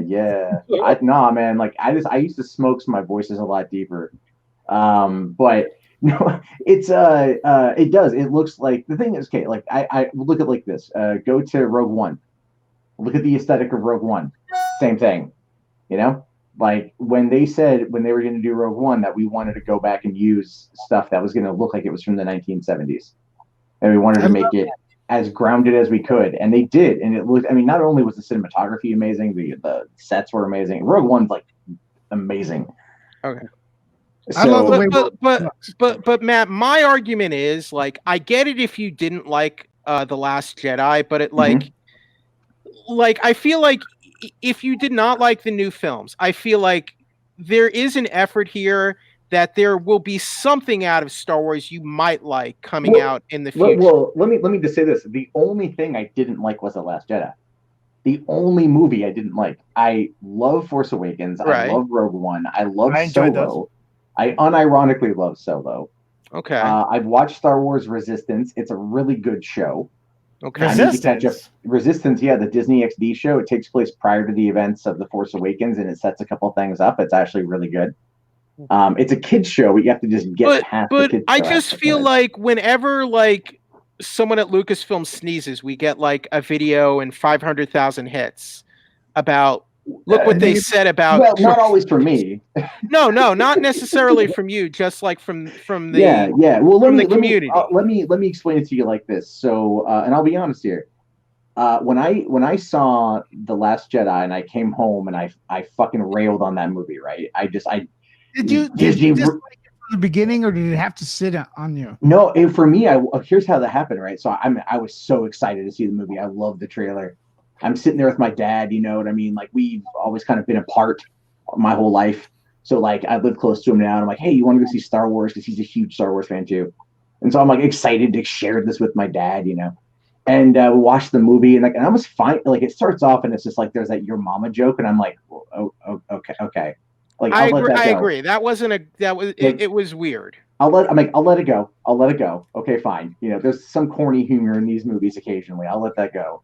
And then it's like I'm watching like the bombs drop, and I'm just like, but how is she still breathing? Oh, never mind. Fine. It's just an aesthetic shot. That We'll didn't check it bother. out. That didn't bother. That didn't bother me either. It didn't really bother me, but it just goes to show you, like, All right. like Here's they hit a, It's a minor gripe. what yeah. bothers me about The Last Jedi, and I think this is where the movie genuinely loses people. This is the one thing I think where it Here we go. genuinely is when Luke vanishes at the end, because it Nah. feels The casino, bro. you want to Casino. know why? Because you don't get it. Like, you're like, what just happened? And it feels like it feels like the movie just kicked you in the balls, right? It does. No. It really does. And that's and I saw the movie at the Disney studio a lot, and I feel like everyone was on board when they realized that Luke was tricking Kylo Ren. But I think when Luke disappears, you don't what did they just do? And you walk out confused. And I think that's where the movie loses people. Well, yeah, I see. For me, that was like there's a shot, and I don't know if they trimmed it for the home video release. I haven't been able to finish the movie again. But no, I own it. So, you know, So there's do I. that. I bought it, like, it just because it's part of the collection. You know, like, I own a bunch of movies that are shitty, but okay, so like when Luke transports back to Octu, and he's sitting there, right? Like, I'm like, oh, okay, the juxtaposition of the setting suns on Tatooine. Like, I'm like, oh wow, they're gonna kill him right now. Like, he's gonna die. Like, that was my first thought. Then I'm like, how? But then if you look at one of the shots, it's like of him looking out over the suns. You can see his arm is I want to say it's his left arm, and it's holding his side, right? Like, it's holding his side. They cut around it for the final cut. They cut around it, but I saw that, like, you can see his arms at an angle, and I'm like, oh, that's where he got struck by Kylo's lightsaber. So that's why he died. He was injured, and they've already kind of pre-established that the Force connection can manifest itself, literally, because when Rey and Kylo that's were talking, confusing. It wasn't. Yeah, it was confusing. I agree, but it was like, but the bare bones of it was there, But they don't. But the movie doesn't really show that. No, but the thing is, you can theorize that. You can theorize, but there's also the part when, like, it's raining on Octu and they're talking, and then Kylo looks at his hand. But that's my problem. That it's confusing and you don't understand what's going on, and you're like, first you're like, okay, Luke's outsmarted Kylo, and then like, oh, he's gone. He's really gone, and like you don't really get. It's not like a last hurrah like what happened with Spock in The Wrath of Khan. It's not like this. It's not like this heroic, really. Well, yeah, there's no big hero death. Yeah, there's no sacrifice. Yeah, and you don't want. And look. Oh, there is a sacrifice with Rose Tico. But my point is, you don't want. When you live, it's not a sacrifice. To me, these films. I think. Did he freeze? Look at John. No. The films are about the next generation surpassing Luke, and I think that's fine. I think you just needed to honor Luke Skywalker in a different okay, way. From a story, okay, yes, I agree with you, but we have to also look at this here. There's like multitude of ways to look at this, right? There's like the 3-act structure. There's the rule of 3 in general. Just when you see something 3 times, it happens in comedy. Repetition's comedy. Right. That's the whole thing. So when they established the Force connection between Rey and Kylo, and we see the first time it rains, and Kylo looks down and he sees that there's water on his hand, in showing to the audience, and why the fuck am I defending this movie? But it's like showing to the audience that they have a connection, and that I don't even care about Force connections. I'm just saying because they should have just dove into it, is what I'm trying to say. Well, the first time was them, the rain. The second time was when they're gonna hand fuck each other before Luke takes out the building, and then they were gonna do that, and then they were touching hands. Right. That was the whole point. Is like I think seeing Kylo Ren shirtless, because his pants were real high up, like Fred Merz. It was the no belly button thing threw me off. It's like, who does that? Weird. And it was all greasy. Yeah, he just turns around and you're like, "Where's your belly button? I didn't- Were you look- born in a pod?" It was weird too because I kind of liked that scene, and I was looking. Wait, oh, you like guys He was know not- the I No, wanted He to was hold on, not he's not. born in a pod. Leia gave birth to Ben. Yeah, I was making a joke. I was making a joke.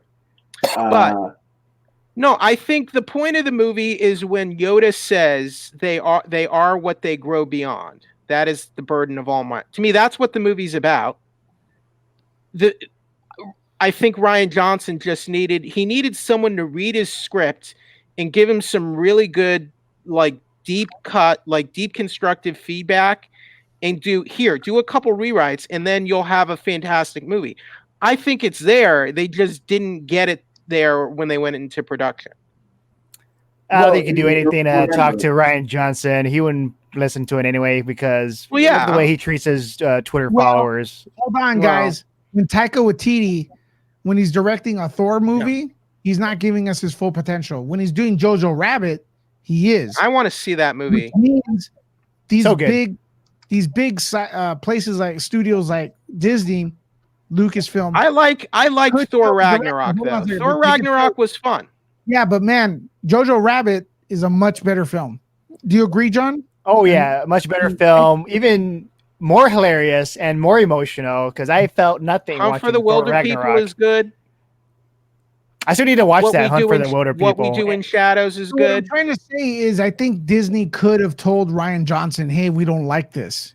You know what I mean? Especially Rian Johnson's not a huge director. Change this. I change that. think Disney could have done more to stop Ryan Johnson from doing what he wanted to do Well, with okay, let's subverting hold on. expectations. Oh, look, Let's confirmation. Disney Plus. I just got the email. Mandalorian. Now Are you you're trying just to- being mean, Lewis. Who you trying to rub it against, Well, Mike? it's clearly aimed at me Exactly. because Thank I you. live in Washington. That's the whole damn thing. Let's check in. Do you have any Uh, friends in Washington that would like Oh, to fly? Oh yeah, no! just fly. I'm Don't sorry. tempt me. Do not tempt me. I will book a ticket. My girlfriend will not be happy, but I'll tell her No. that it's simply to smite you. Hey, but Matt, I have a recommendation for you. Do you ever watch any anime? No. Okay. You Well, like if you ever have an inkling to do so, watch the movie My Hero Academia, Two Heroes, and I'm like, this movie is the good version of The Last Jedi that they should have made. All right. Is it on Netflix? I think it's on Hulu. Oh, Yeah, it's you on can probably get it on. okay. Yeah, Well, Hulu, yeah. probably. Dude, you know what's on Hulu? You know what I found on Hulu today? Monster Squad. Oh, I love that. Yeah. Fuck yeah, dude. I was all like, oh shit. I'm watching this movie. I ended up watching Shrek with my kid because I'm like, you can't really watch Monster Squad. But Right. Well, Yeah. Monster Squad's underrated, man. A lot of people don't even know about that. Are they Dude. going to make a? Does anyone know? Are they going to make a Shrek 5? they're rebooting Shrek last I Oh. heard. Boo! They shouldn't What? though. They shouldn't reboot it. But the thing is though, it's like Shrek 4 was better than Shrek 2 in my opinion. Like it's 1, 4, 2, 3 in my mind. I Shrek thought 4, four was yeah, great. Shrek 4 is Yeah. good. Yeah, I thought that it was good, Oh. kind of like twisting things around. I think we just had an earthquake here. I felt something. Felt like an earthquake. Did you have Taco Bell? No, I don't. Okay. There was an earthquake? I didn't feel anything. There was. I didn't feel any. This is the thing. Like I live in the forest, so it's like I just have the trees. Do you live with Daniel Bryan in Aberdeen? No, I'm about 45 minutes away from Aberdeen now. Okay, There's that's a really Daniel cool- Bryan's hometown. Yeah. Nice. The That's my opening dad's scene hometown of Thor too. Ragnarok. No, there's actually a Star Wars store out there. It's a little Star Wars flea market run by one dude. That's cool. It's I got some footage of it. I was out there for 4th of July. I got some footage I need to put together still. John, are you okay? What? He's John over there at the corner nerd reactor. He's like spinning around. Oh no, I was just reacting and seeing Thor You've Ragnarok. seen yourself on camera before, right? No, never. This is like my Okay. first time. This is amazing. No, I'm able to chat with you guys, Yeah, four prestigious nerd entertainment people. I respect you guys. He's Here's the the only. question though. Define prestigious. Exactly. Because he's like, I'm the asshole that lives in the forest, and you're the assholes that get to go see all this shit early. Dude, I wish I lived in the Hey, forest. Matt, I've been watching like your videos on Midnight's Edge, and you being like the voice of Midnight's Edge for years. No, So- not anymore, man. I haven't been on Midnight's Edge, and I don't think I ever will again either. Oh, sorry to hear that. They're not happy. Well, one of them's not happy with me, and that's Why? You want to talk about it? No, I want to. The long and short of it is, You don't have to, though. No. I have no problem. It's already out there publicly anyway. I started listening to them a while back, again, like catching up the nighttime stream, and it was nothing but negative, right? It was like Right. nothing but negative. The whole thing was just like, Star Trek Discovery sucks balls. And there's like every stream was like that. I'm like, yeah, but okay, fine. Like, what's something positive that's going on? And then they would they have the Mecha Random lady on there, and I find her abhorrent, a terrible human being. And she just, like, at one point, and this is true, this is literally an exchange. I was listening to it. They start talking about like Black Panther, and she says, "Oh, that movie was terrible. It was garbage." And then she goes, "But I never saw it." And then, Oh my god! And then I chime in. I'm like, "Wait." Yep. I'm like, "Wait. You say the movie's bad, but you never saw it." And she goes, "Well, I watched a Mahler review, and I feel that's enough." And I'm like, it's not, though. There's a lot of that going on with YouTube channels that are way too big, and it's having an opinion, having a review without even seeing the stuff. Whoa! Because Martin Scorsese talked about how Marvel Cinematic movies, they're not cinema, but he's never seen them. So I'm sure he's seen a couple. He must have. Yeah. Well, no, he actually said, "I haven't seen them." Yeah, well, he also called it a plague, by the way. That's something that he said the other day at another film festival, but that got shoved under the rug real quick. Even though this, he's out there saying, well, the only reason we were able to make The Irishman was because Netflix gave us the money. No one else would give us the money. Oh, okay, sure. You want to sit there and attack Marvel movies that are literally keeping movie theaters alive at this point. And because of the way the superhero game has worked, has kind of warped all of cinema. And The Irishman wouldn't get made if it wasn't for Marvel movies, because the Marvel Netflix shows really helped bolster Netflix's popularity. Right. They really did. I mean, they really did 4 years ago. I gotta be honest with you. One thing I haven't heard people say or be complaining about is so digital de-aging is awesome, but it also stops new talent from getting their break. There's no reason now to hire new talent or upcoming talent. Robert De Niro would have never played a young Corleone in The Godfather Part 2. They would have just digitally de-aged Marlon Brando. So I don't know, man. Marlon was pretty gone at that point in time, so I don't think they would have got. I don't know. Well, you look at the guys in The Irishman. I mean, what's it called? Scarface. He's pretty old, man. And they're getting up there in years. Yeah, they got Joe Pesci. They're great actors. Don't get me wrong, but I would like, if you're an actor, aspiring actor, that's just another obstacle. Well, Lewis, I think a lot of those actors are working more on like the streaming and TV projects right now, probably. Yeah. Well, but now never mind the fact that they also de-aged the kids in It Chapter 2. Yeah, it looked awful. I didn't even notice, to be honest with you. One of them looked awful. John, you saw Gemini Man 120 FPS, which I did. Had the whole. Did it look good in the 120 FPS? No, it did not. Except for certain scenes where it was more like a tech demo of explosions. Right. So I can appreciate. Did it look blurry? Did it look blurry? No, it did not look blurry. It just felt like a little too much like a kid just found a new expensive camera. It's like, I'm going to shoot this. I'm going to shoot a close up of Will Smith. The version I saw did not look good at all. Yeah. It's I thought some of the Will Smith de-aging looked all right. Oh yeah, some parts looked all right during the night scenes when he's fighting at the beginning with the motorcycle because he's wearing shades. Right. And also when he's in the catacombs and like the flashlight was shining at a certain right angle. It's like, man, that looks believable.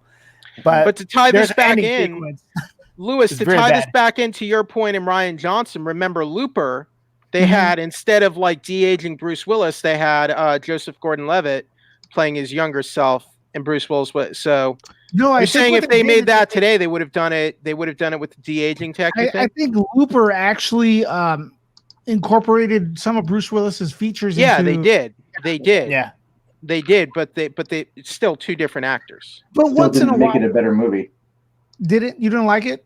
Oh God! Oh, it's an okay movie, but it's Yeah. nowhere. It's like get rid of telekinesis because it literally did nothing other than kill that one guy.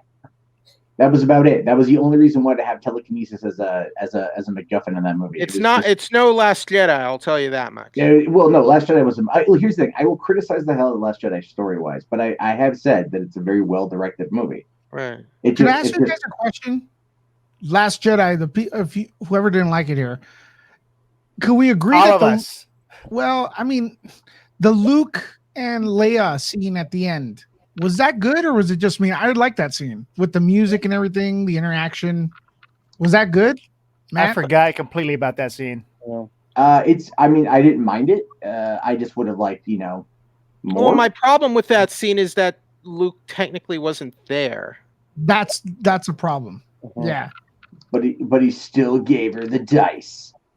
The dice disappeared. Yeah, I know. The funny thing was, as soon as I saw the dice in like the cockpit, because I didn't recognize that they were there before. And my other problem with that, they cut the dice scene from The Force Awakens, so they would have had a whole setup that would have led into the dice being in this movie, but they cut it out. There's a whole thing with the dice in Force Awakens that they filmed that's not in the final cut. I don't know. I mean, that's just what made it on the. That's J.J. Abrams. So check this out. Check this out, guys. I got the Blu-rays, the new release that came out September. They re-released the Star Wars trilogy, both of them, and I got them yesterday. And I started going through the special features. It actually has a lot of cool stuff in there, man. Like a lot of cool stuff I've never seen before. There's a new re-release of what? Star Wars special edition. Yeah, the home video releases, like, even though they double dip them, there's a good amount of material on all of them. The new ones from September. Yeah, I was surprised. Lucas, interview with Lucas, new and old, talks about the Force, what they are. There's a extended scene of Luke and Leia making out. Shut up. There is, man. Did he grab her by the buns? And then just here's a subject shift for you. What do you guys think about the Star Wars Galactic Star Cruiser? That's the hotel experience. The hotel, yeah. I mean, I don't think I could afford it. I would try it to see what happens. I want to. Yeah, the estimated price is about $3,500 for, I think, 5 people. Because you get a cabin. It's like, like a cruise ship. It's like a cruise ship. Yeah. Is it? I'm still confused. Is this a hotel or is it like? It's a hotel. It's an all-inclusive Is a cruise hotel. on the water? No. It's the idea is that it's like a cruise ship, but it's all inclusive, and it's so what you do. This is basically the breakdown of it. You go to Walt Disney World. You go to the park. They take you to a shuttle, right? And then I'm sure that's a whole sequence, a whole thing where you blast off from Earth and you land, you dock at the Galactic Star Cruiser, and that of course is just you walk into the hotel, and then the hotel has no windows, right? It has no windows. Everything is all inclusive. You are feeling like you are in the depths of space. I like the idea, but Disney did make a lot of promises for Galaxy's Edge, as Mike pointed out earlier, that they did not deliver on. Hey, time out, Mike.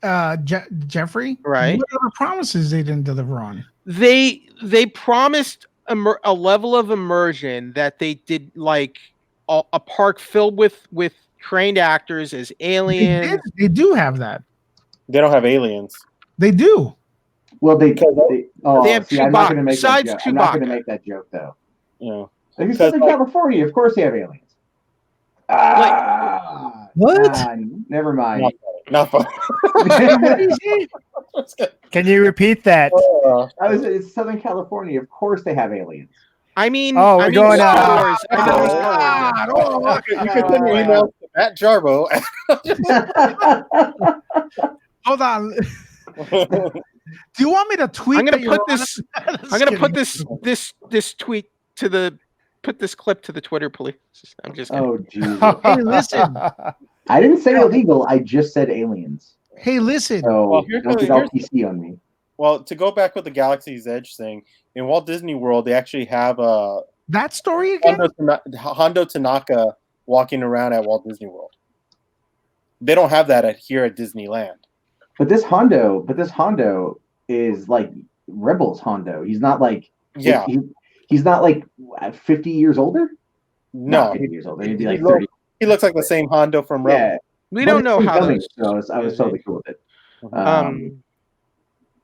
So And the hotel I looks think- like a small box. I would. I I think mean, it's if our I could afford expectation. it, I would do it. But I want I it to be. I want it to be more immersive than what the theme park turned out to Well, be. like from what little details I read, like they're going to have like VR Jedi training, so you're going to be able to like take on the remote droid. I have a feeling like everyone's going to be like in the robes, right, from like Star Wars. Like it's not going to be you like in your actual clothes. Like you're going to get like robes to wear, like your Jedi or your other like you're going to be able to like kind of cosplay as this thing, and you know, I mean, like what's so funny, Mike? I don't know, the robes thing at Disney World in a hotel. That could go. Has to a Disney whole ever different done level. anything like this before?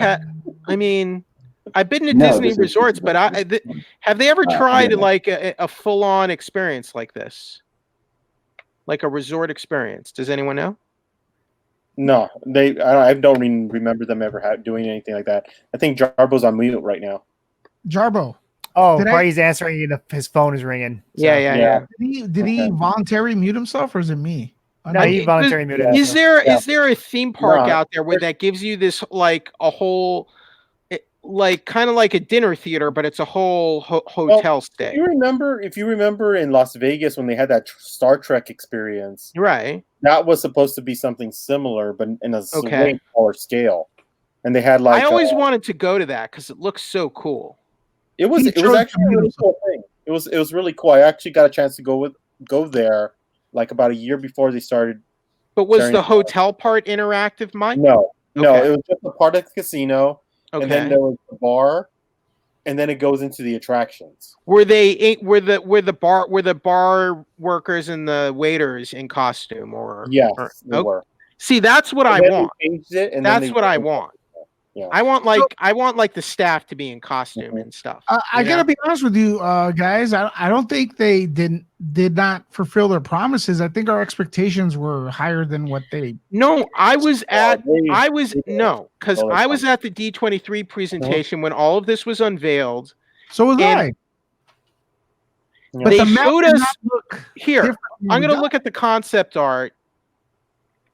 I mean, you could be right, but the concept art, when they say Star Wars Land, the first thing I think it's going to be speeder bikes, Jawas, and all this stuff. That's my imagination going crazy, but who knows? You know, they have That's basically what they promised. Yeah, that's what they promised. if they meant, I will agree with you guys if they said we're gonna have speeder bikes, we're gonna have Jawas, we're gonna have There were supposed to be astromechs rolling around the land, and that never happened. They have it at Walt Disney World. They have an R2, and they have a couple astromechs, but they do not have anything here at Disneyland rolling around the land. But there are stories out there of things that were cut from the park before launch. You've heard about this, Mike, Yeah. right? Well, I've Yeah, heard it of was a a design lot. that was more, closer to the original trilogy, but I don't know if that was true or not. I Well, haven't- they actually had hiring in Downey for stormtroopers, and they had supposedly hired like almost 100 stormtroopers, and then they cut them down to like 10 or 20 because there were supposed to be more stormtroopers as well. There were supposed to be more characters walking around. It was supposed to be very immersive, but they never did it. They cut a lot of that, and I don't know what the reason was. Okay, so I think they're trying to save money. That's what yeah, exactly. guys, we have a major problem coming up that people haven't addressed. Mhm. Those stormtroopers, they have weapons. And you know, and there's this thing right now where they want to actually even ban stormtrooper Halloween costumes. It's weird because it's Star Wars, but it's Disney. It's a family place. I don't know how they're going to handle that. I mean, I don't agree. I mean, I'm cool with them. Don't they have a like anime? You got like anime conventions and comic conventions. They have a weapon policy, don't they? Where you have to like put. They do, and then you they bond your weapon. They what? Yeah, but look, if you have the First Order troops walking around Disneyland, Right. the real way to do it, you guys probably agree with me, is like when the guests are walking, they get the rifle, the blasters, and they aim it at the guests. It's like, you're under arrest for treason. That'd be fun, but they're not going to do that. Are you saying No. they would aim real weapons at and kill the guests? Is that what are you saying? No, I'm talking Are about you saying to make it more blasters. immersive with the fictional weapons? Yeah, they should be chasing the other aliens. Oh, You know, like Star no, Wars. no. Do you- That'd be cool for wouldn't me though. I would like think that, it'd be cool. but they wouldn't do it because it's a family friendly. That could be a. You can't do that because that could be a health hazard for the guests. But there's Yeah. also no blasters on the Millennium Falcon. On the bottom, the you know, the thing that shoots. It's kind of like, I understand what they're doing because it's still a weapon of destruction, you know, that kills, but it's also Star Wars. You know what I mean? Star Wars wars. Yeah. Robin's saying that they have weapons check-in at cons, correct? But we're talking like at Galaxy's Edge where they have First Order troops walking around. They do have weapons, but they hold them back here. They can't really interact with them. And this is what I'm saying. You get a different experience at Walt Disney World at Galaxy's Edge than you do at Disneyland here. I think Matt Turbo's back. Are you back? Yeah, no, Matt? I'm here. I've been listening. Yeah. You do get a different experience at Walt Disney World. Okay. Here. They announced at D23 2017. Rub shoulders with bounty hunters, droids, aliens, and other inhabitants that will populate the land. The BB-8 droid will roll around the area. Are there rolling BB-8 droids in the theme park? At Disney World, yes. Here's the thing, Jeff. Your expectations are really high. But this is what they promised us. Broken promises, Time though. out, John. Time out, John. If he's reading an official press release and it says that's going to be there, he is right to expect that. And Disney World has a BB-8 rolling around, not like with a handler, but there is a BB-8 rolling around at Disney World. Now, and also on the other side of the coin, if they have BB-8 roll around like once a month, they're still fulfilling their promise, even though we didn't see it. It is true. They're. But like, look, they're saying aliens, bounty hunters, and all.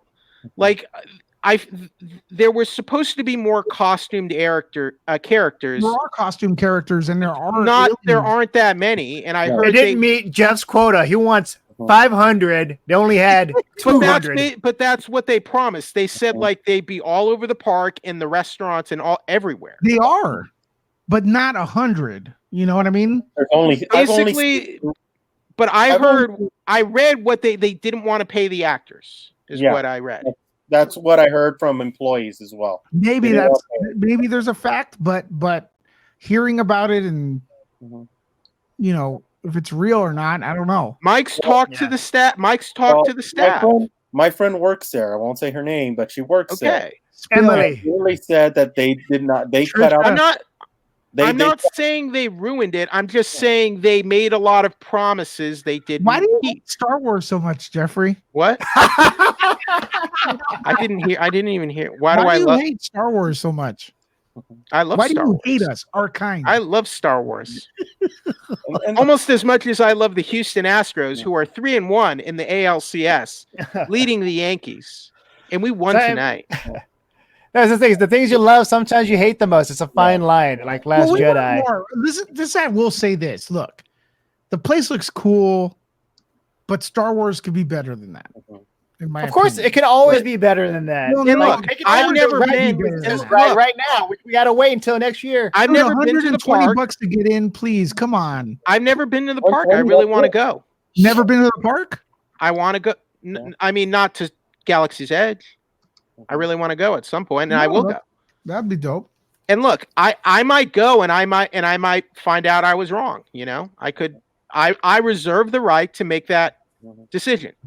It's so weird that Matt's Yeah, it's so your quiet. money. Where's Matt at? No, I'm right here. You guys keep like, there's like no real point to jump in. So Oh, I'm kind of, no, I'm just Matt, sitting. I'm just sitting. Matt, here. you've heard like about these things about Galaxy's Edge that like they didn't do, right? Yeah, I mean, like, but I kind of view it like let's say a game like Destiny 2, right? They yes. So Game they, developers overpromise, right? They well, yeah, overpromise. everything always. overpromises. Like, I mean, remember like Peter Molyneux talking about Fable back in 2003 or 2002 in a Game Informer. He's like, this game will literally suck your dick, and you get it, and it's like, I did not get a hand. I did, you know. But no, it's Grand Theft Auto 5 though. Grand Theft Auto 5, yeah. I mean, there's always things that they promise in these games that they never fully do. I mean, they're always evolving. I mean, Red Dead Redemption Online is out a year now almost, and it's an evolving process. It's now so much better now than it was a year ago. Wait, you're actually playing it now?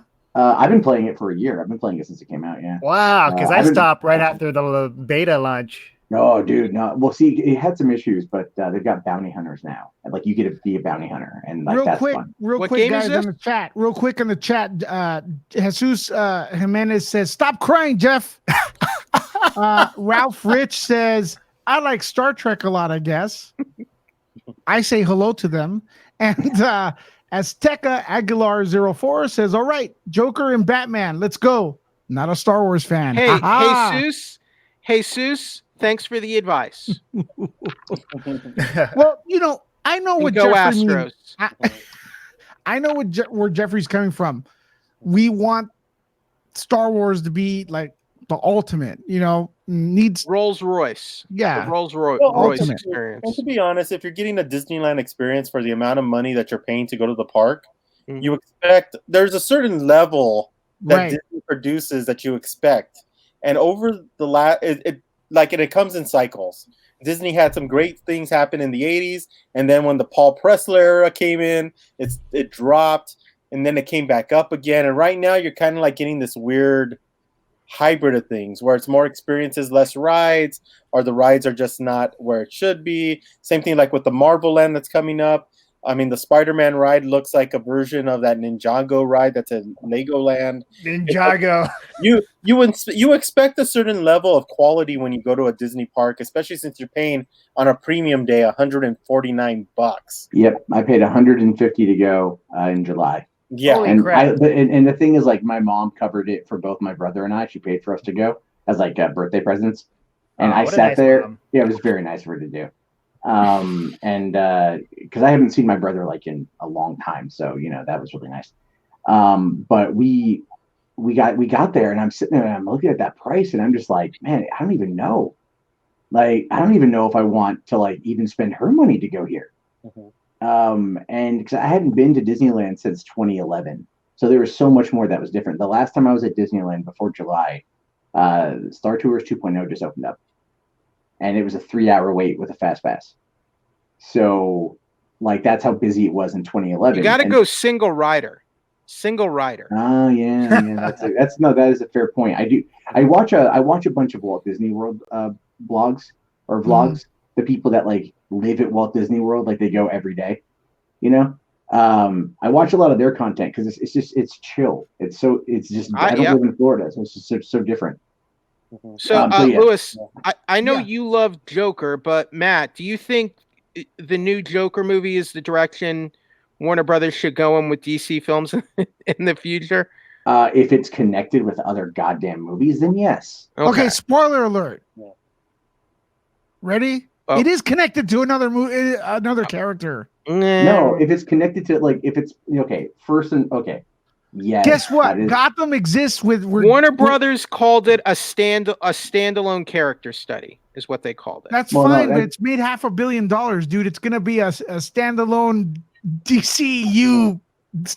We don't know that. Joker you don't know EU. otherwise.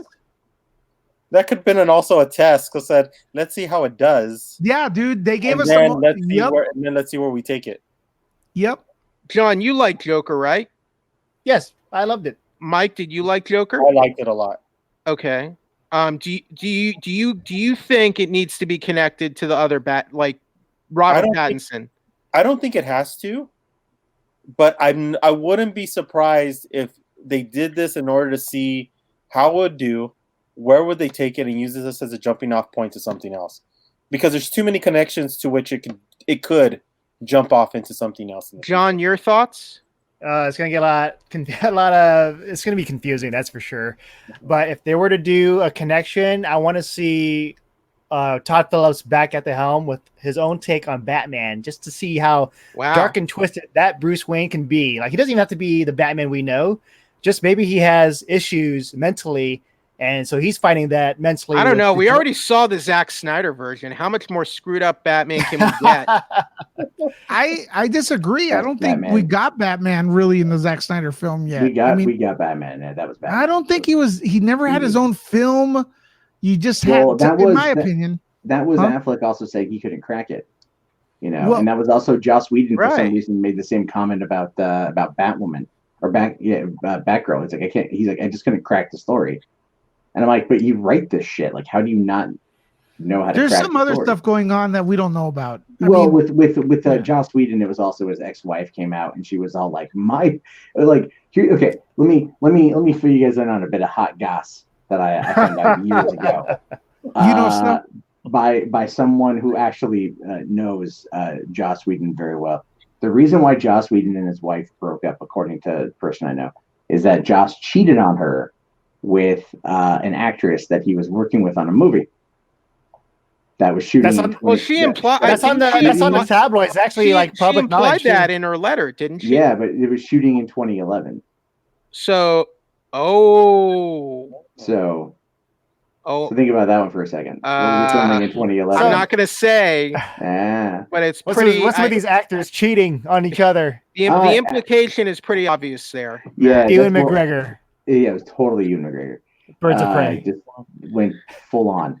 It was what Matt is saying. It was Kobe Smulders. No. That was a joke.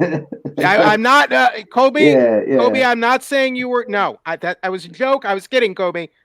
Colby. That's I heard that from a friend of mine who knows I don't know about. Well, I don't want to.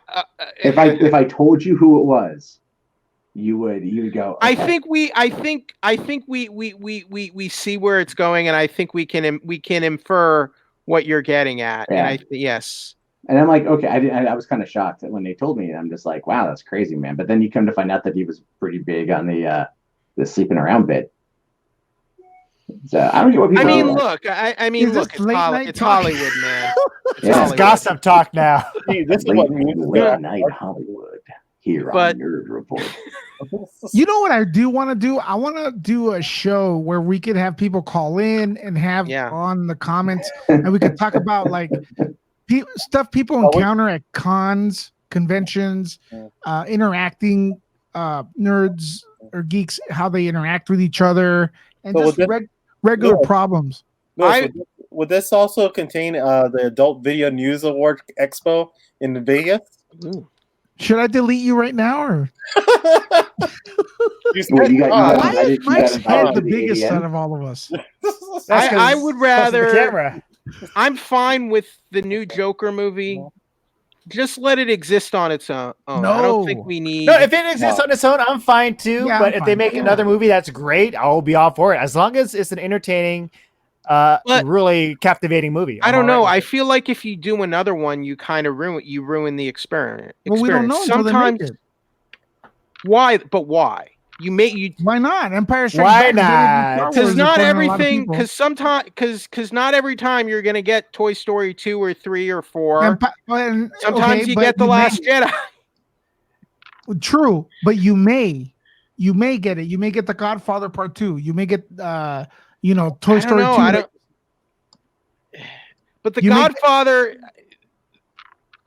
Godfather in Part 2 was from the book, right? From a popular book by Mario Puzo, right? Yeah. And this was almost has no connection to the comics at all. It's not like it's any 100% the comics. It's multiple. You have never multiple. Louis, so have you ever read The Killing Joke? Jeffrey, let me ask you a question. So Todd Phillips could make this movie without getting sued? Like I could make a movie. He could have made a movie exactly like this. hold on, and called it The Comedian, right? Right. And had the exact same movie, and Warner Brothers would have been cool with it. Yeah. If the names were changed, hey, this is the Joker. If the names were changed and there was no reference to Gotham City, the Wayne family, or if you call Peter Parker Louis Lecca, then it's somebody else too. Like you just have. It's Spider-Man not. There's no Peter Parker. There's no Spider-Man. It's not. This movie has so little in common with the comics that yes, if they just tweaked a few things, there would have been no legal issues at all. Set in Gotham, responsible for the Wayne murders, multiple choice. Joker specifically says in one of the comics is like, if I'm going to have a pass, it's going to be multiple choice. Specifically done. He says that in the Killing Agent of Chaos doesn't stand for anything. That's never said in this movie though. He says he doesn't stand for anything. That's a quote in the movie. He has Heath Ledger's, and also, what was it? The quote about the all this time I thought my life was a comedy or tragedy, something like that. Comedy. Yeah, that's like in the comics. A lot of nods, bro. A lot. Yeah. And they're superficial. Joker's cool though. Right. It's like superficial. What's a comic book movie then? Yeah. Because Thanos, that Infinity War is not like the comics at all. Endgame. It's not like the comics. Where are the X-Men at? It's not. Sorry, they didn't make a comic book movie. I'm using your argument. Either way, no. Like these movies are false equivalents. Original false equivalents. We have not had Civil War. Are we going to ever have a Civil War movie? Because we never had one before. Where were the X-Men? The X-Men were not. The X-Men were not part of Civil War. Yeah, really. Well, no, Wolverine was. Yeah, but Wolverine was not. Wolverine didn't take a side in Civil War. No, but we didn't have Daredevil, and Daredevil was a big part. So when you open the comic of Civil War, there's literally Daredevil was not actually. It was Iron Fist disguised as Daredevil. Ha! Deep cut. Okay. Here's the problem with Joker, right? There are no problems with Joker. Yeah, exactly. But it's a different kind of comic book movie. Well, yeah. No, I mean there are problems with it. It wasn't like. It had some pacing issues here and there. I thought the pacing was fine. I agree with Matt.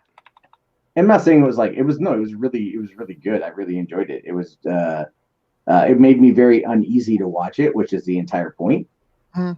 Oh yeah, I do want to see it again. I've been waiting to see if I can get to the theater, but there's so many more things to see. Yeah.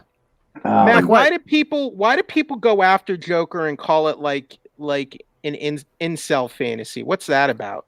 Because people are afraid.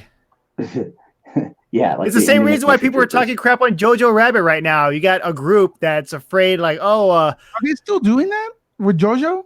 Oh yeah, no, because I'm just reading comments on Facebook about the Jojo Rabbit trailer, and you're just like, you can make Hitler a hero and all that, but then all of a sudden you can't make fun of Trump, and it's just different groups always attacking something, and I'm like, just watch the movie, just enjoy it. If you don't like it, get out of here.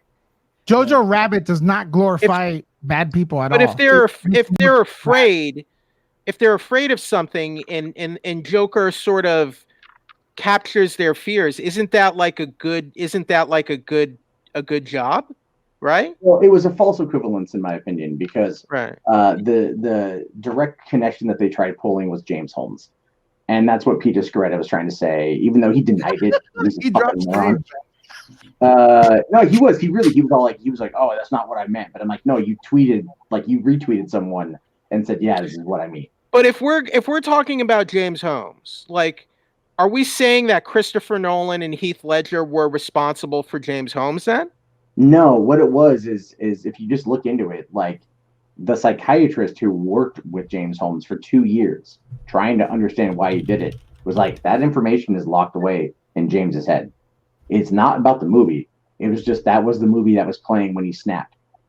That was the big movie. It was just a coincidence. And what sold it though, what sold the narrative is that there was the former NYPD chief out of New York that was saying like he had heard that James Holmes was kept repeating that he was the Joker. So the Aurora PD chief had to come out and go, that was fake news. Right. So there's a lot of false information, and again, like this false Right. scenario, like this. But then we have like the victims of Colorado are coming out like saying they're concerned about the movie. Well, but the thing is, if you what are they concerned about Give then? me a Well, second, guys. I gotta do something. they're concerned about it happening again, but Well, sure. the organization that penned the letter, because it wasn't really them, like it was like another it was like another anti-gun organization that basically like that teamed up with them that I think wrote the letter. That got it out there, that was able to get it in the hands of Warner's, get it in the hands of the media, and make it a big deal. Because if they just would have sent that letter on their own without having the massive media coverage, like no one would have cared. I'm just saying, no one would have cared. They would have been like, oh, okay, like people are complaining. But it's the internet. But like, the internet, and people are selective with their fears too. But the movie, watching the movie, it is disturbing and it does make you uneasy. And I'm like, yes, the movie does make you feel those things. To me, that just says they're doing an effective job executing this story by making you feel like just like kind of just skeevy, and that's deliberate, right? It's intentional, is it not? Oh yeah, it's supposed to be making you feel uneasy. But I'm like, if you're afraid, like people say, like it glorifies Joaquin Phoenix. I don't think it does. I think it's just sort of just because it. And yes, watching the movie, maybe you can find some empathy with Arthur Fleck, but I don't think that. I mean, for years we've been seeing, terrible characters showing why they are the way they are, and I guess showing them in an empathetic light. That's not some new earth-shattering idea for cinema, is it not? No, I don't think so. I think it's just, why? It's just the climate we're in right now, where you have this loner guy, and he's just fed up with society, set up with the way life has been treating him. Right. And so people see the similarities. They're like, oh, no, this is going to cause some kind of riot, or people's going to go out there and just do crazy stuff. But then we're saying movies and art or games are the cause of these things. And to me, that if we're going to do that and argue that, then we're arguing for censorship. And it's a work of art. No matter what I say or whatever anyone thinks, it's a protected work of art, and we're supposed to protect our art from censorship, I believe. Yeah, but then there are people that they will always exist to censor things. Like look at back then with video games. You got like Christian parents. They're upset about games like Grand Theft Auto. In 1990, people were Christians were upset about The Simpsons. Yeah, or let's say gangster rap.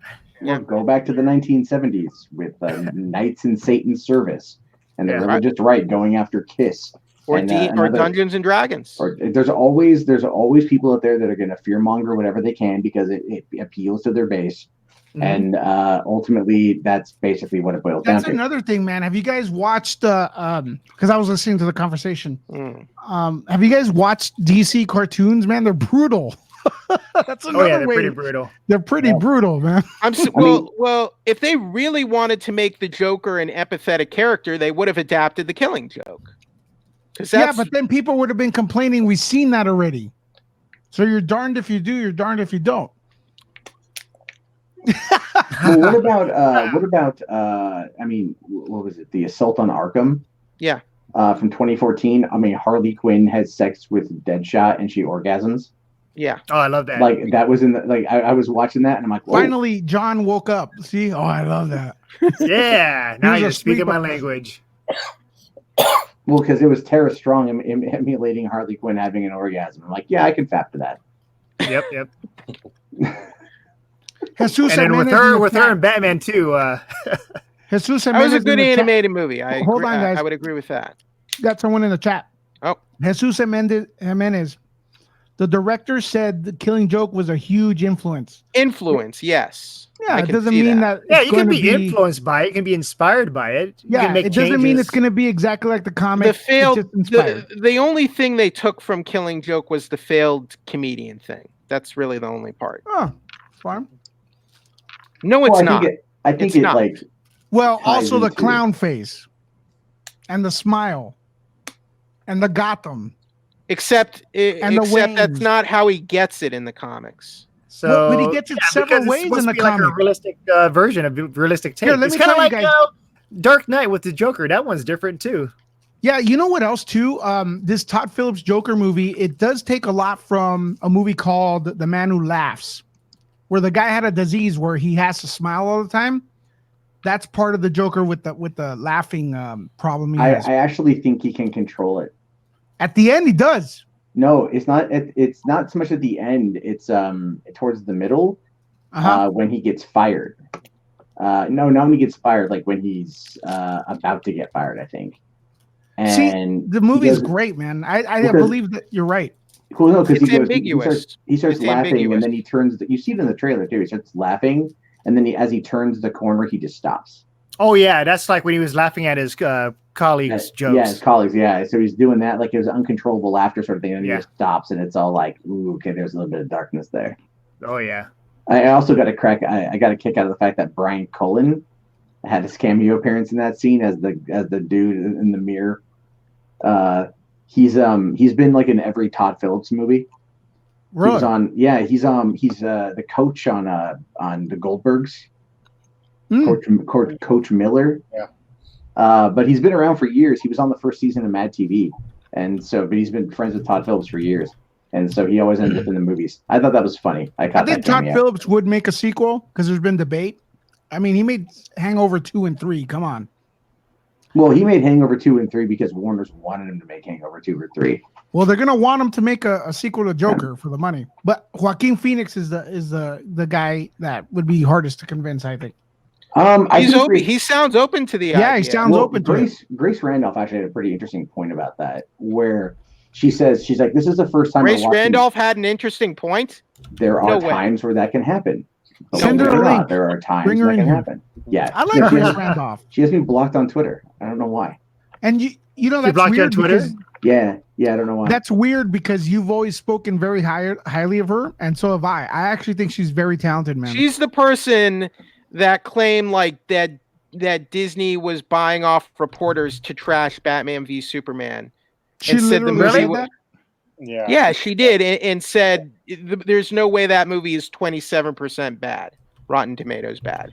Well, 27 is very low, man. Yeah, well, there was I again the way that I view. Okay, but that just means 27. Like what?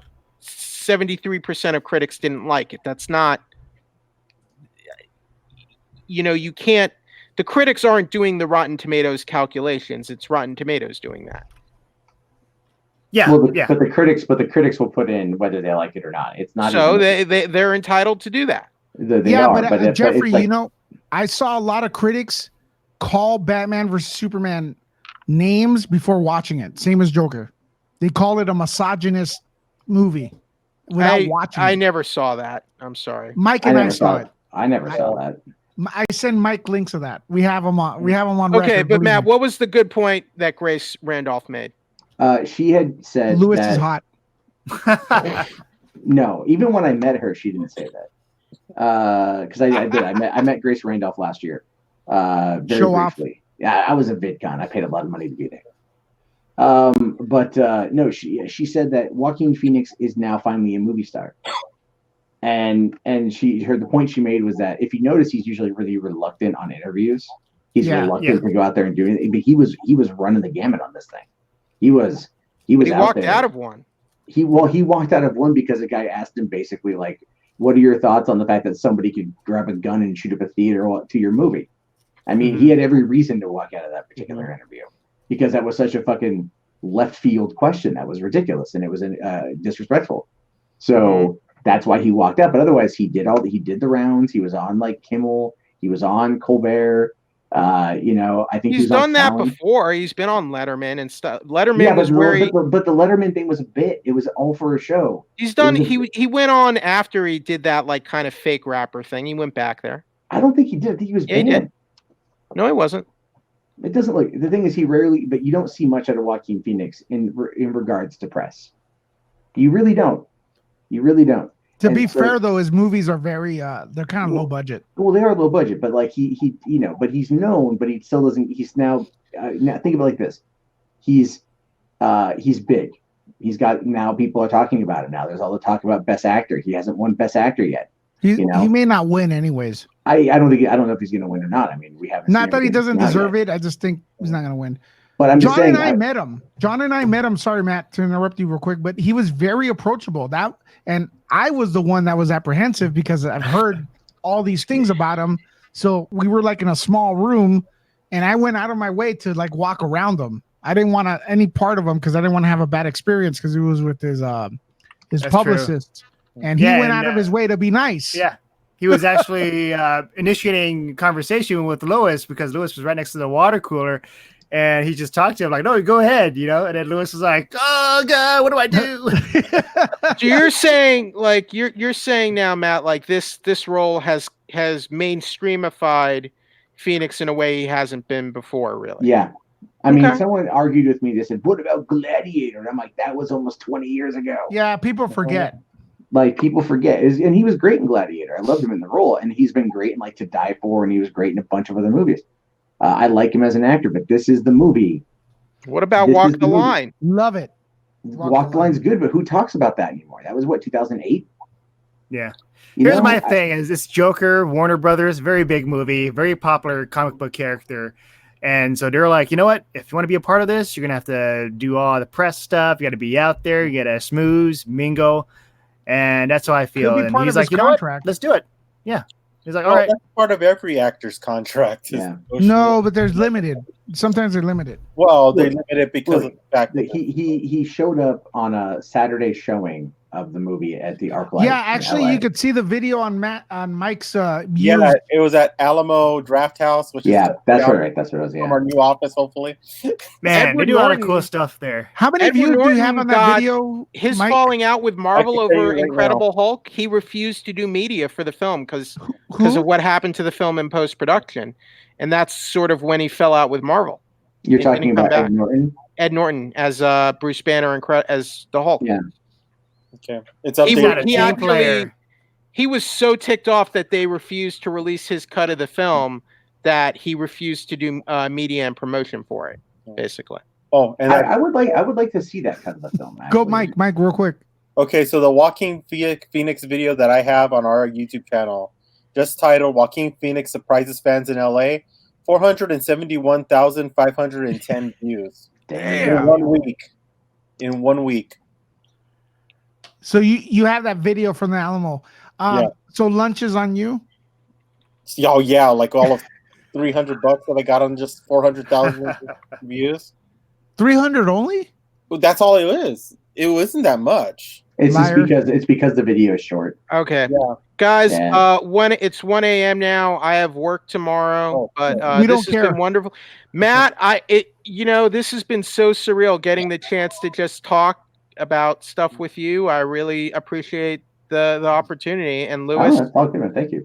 Lewis, Mike, John, it's been great to see you guys. And Lewis, and John, I'll be seeing you guys Saturday at the Mandalorian. You too, Mike. See you there.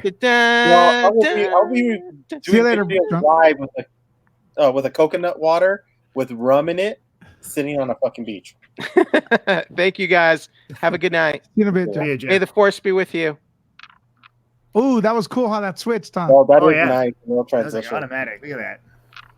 I feel I can breathe now. Yeah, one day we'll have Matt, like his picture right there, like his image, his video. Are you still on your bed, shirtless? No, I'm in my office. I just don't really feel like turning the lights on. Yeah. I don't blame you. So you're in the dark? Yes. Because I'm gonna have to get off soon because I have to. Shut up! I have Hispanicize tomorrow in downtown LA at 7 a.m. Oh God! Yeah, what is it, bro? Hispanicize? Hispanicize. John Leguizamo. I have an interview with John Leguizamo at 9 a.m. Oh. So I guess now that he owns it, I guess I get to talk to him. Hey Matt, what updates did you have on $3 today? Today I talked about the whole Raylo shipping. Apparently, like they're going to address it. Oh my gosh! I don't know. There's not much going on today, and I was like, I was strapped for time. I was so strapped for time. Okay, so if you guys are on the chat, or maybe you guys don't know, Raylo is actually people trying to hook up, or they're talking about having Ray hooked up with Kylo Ren. It's nothing new. And it's nothing new. Well, I mean, I But talk it's about weird, that. dude. He It's killed not Han Solo. it. Well, yeah, like that's the whole like redemption thing. Again, they created a love triangle in The Force Awakens with Redemption. with Rey and Finn and Kylo, Mhm. right? And then Johnson he just ramped it up to like a love tetrahedron or something, because no, it's just like it's Rey in the center, right? And then it's Rey, Finn, Kylo, Rey, Finn, Poe, because they set that up at the end there. And if you really pay attention, like that whole the meet cute at the end of The Last Jedi was to set up a romance between Poe and Rey. And then you've got Kylo, Poe, and Rey. It's a lot of love triangles going on there. Yeah. With Rey and her beer flavored nipples in the center. So it's just like that's what they're doing, and I'm like, it's way too much, because Ryan Johnson introduced Rose Tico, and like like at the end she's like, "Oh, I love you" to Finn, and Finn's like, "Oh, I'm stuck with you now." Like, it's You just, know what? That was But Finn actually likes her based on the scene. So it's kind of like, I felt like it's forced. No, that was that. Look at John Boyega's expression. He actually looks like that scene where Darth Vader goes, "I am your father." He's shocked. That was a shocking moment. There was nothing in that movie that led me to think that Rose Tico was gonna plant one on Finn. yeah. I mean, like, well, it was kind of He like was shocked. Huh? He was kind of apparent that was going to happen, in this. But then again, look at this new movie. They have Naomi Aki, right, as Jannah, whatever her name is, Mhm. and that she's rumored to be Lando's daughter. And every promotional photo, that they have, it's her and it's Finn, right? It's her and it's Finn together. And so it's not Finn and Rose. There's like one promotional shot of Rose talking to Rey, and Rose looks like she is, some kind of whatever commander. And they almost like, I think they only included her in the movie just because they feel like they had to. Well, now they're pulling out of they seem to be pulling her out of the promotional material, and there's a backlash type of thing By going who? on. Like the 8 fans of Rose Tico that are out there. I mean, it's John, Yeah. are you a fan of Rose Tico? Initially, I didn't have a big problem with her character, other than that stupid thing she did at the end. Which one? The side swiping or the that whole just like saving Finn. It's like, oh, this is what we do. This is what we're fighting for. But other than that, like throughout the movie, I'm like, yeah, she's whatever. Like, I don't hate the character. But then if you do hate it, blame Ryan Johnson for his writing. Yeah. Well, it's really just, yeah. She's a nice girl, though. I mean, I've had a pleasure of interviewing her. She's very charismatic and stuff. She wasn't given a proper role. As a matter of fact, look, she's the only official Star Wars person. Well, the only interview I've ever been approved to do with someone cast in the Star Wars movie, during a Star Wars movie, during the PR run for a Star Wars movie. And, I'm always going to remember that, and I'm always going to be backing her up. I have her toy. So, and stuff. And, that's all I'm going to say. And hopefully I my dream is to interview someone in the Star Wars movie during, its media run, but I don't know if it's going to happen, because it's going to be the year for you, since you have the publicists at Disney. Well, I don't know. Mike's still better. Yours is better? No, bitter. Because we have good Because publicists. there's one publicist at Disney that seems like if you have him, your opportunities of getting one-on-ones are a lot higher than the other publicists that are on staff. Just by personal appearance and what I've seen so far over the last 7 years of working with Disney. I don't know, man. They don't. Sometimes the stuff doesn't go on merit. Like I get pretty good views on. You know how it goes. Yeah, well, I get good views on Nuke the Fridge, right? And I still don't get the interviews. So exactly, that's why I'm saying it's all who's friends of friends of who. Yeah, and that's who's getting the interviews, and that's why I'm just kind of like, I'm hoping that's one of us here on this channel get invited and somebody gets an interview with one of the main stars of the film, but I'm not holding my breath that we're going to get anything. Yeah. Well, I I think none of interviewed us Mark is holding our Hamill. breath. Huh? I think none of us are holding our breath. Yeah. I'll be lucky if I even get to see the movie at this point, because we're not even. I mean, Maleficent was the first movie we got invited to screen since Captain Marvel. Not Endgame? You didn't get We Endgame? didn't get Endgame Wow. because I found out that our publicist was on leave and we didn't know. They never told us that we're on. That you're Disney turned off the lights at his house. Oh, See that? yeah. Nah, I could care Yeah. less. You know, it's like I'm just like this publicity game and everything that's going on, the way things are going on in LA. It's just it's ridiculous right now. It really is, and especially considering that we're getting what we're not getting here, we're getting in New York, and it makes no sense. As far as interviews are concerned. Yeah, because like we had Ed Norton, and we got Motherless Brooklyn, and we had an interview with Ed Norton. I mean, but we can't get that here. We'll never get that here. Mike Harloff, we're gonna call you. Well, I mean, but you know What is this? First world problems. Well, yeah. Well, I mean, I've been a shill for Disney. That's you know what it is. I did so much for Disney, and they didn't invite me to Galaxy's called Edge. a I just shill. want to go there. I've been pretending I like everything. To me, I don't pretend. I say, even though if I say when it sucks, it's like Maleficent. I say it sucks. But the thing is, Well, a lot of people did. It's rotten on Rotten Tomatoes. and this is the thing. This is a business. We're all here to make our businesses better, and these opportunities we should be getting them like everybody else. You know, I have a question though, real quick, Matt. You know how those red eyes on your avatar? What does that mean? That's Why does Superman. Someone made it. Someone He's made it for evil. me. Is it I thought it was Superman? funny. No, someone just made it for me. It's like laser eyes or something. It's Terminator. I'm just reading the Marvel the Marvel Studio spoilers subreddit, and people are like lots of people are on here talking shit about Mikey Sutton. Mhm. That's Oh, pretty your funny. hookup. Yeah, well, because you know, I guess I don't know everything yet, but you guys hear about this? Like, there's like Mikey has got. You guys have been hearing about Mikey. Right? Okay, so let's update the people also in the chat and people who watch this video later. Mikey Sutton is a guy who's come up the past few months as someone who has inside scoops mostly for Marvel, I guess, or other Yeah, a lot of films. it's from Marvel. A lot of it's from Marvel, And he stuff. shared the scoops with a lot of people, including Matt, which Yeah. you could check out on $3 Theater.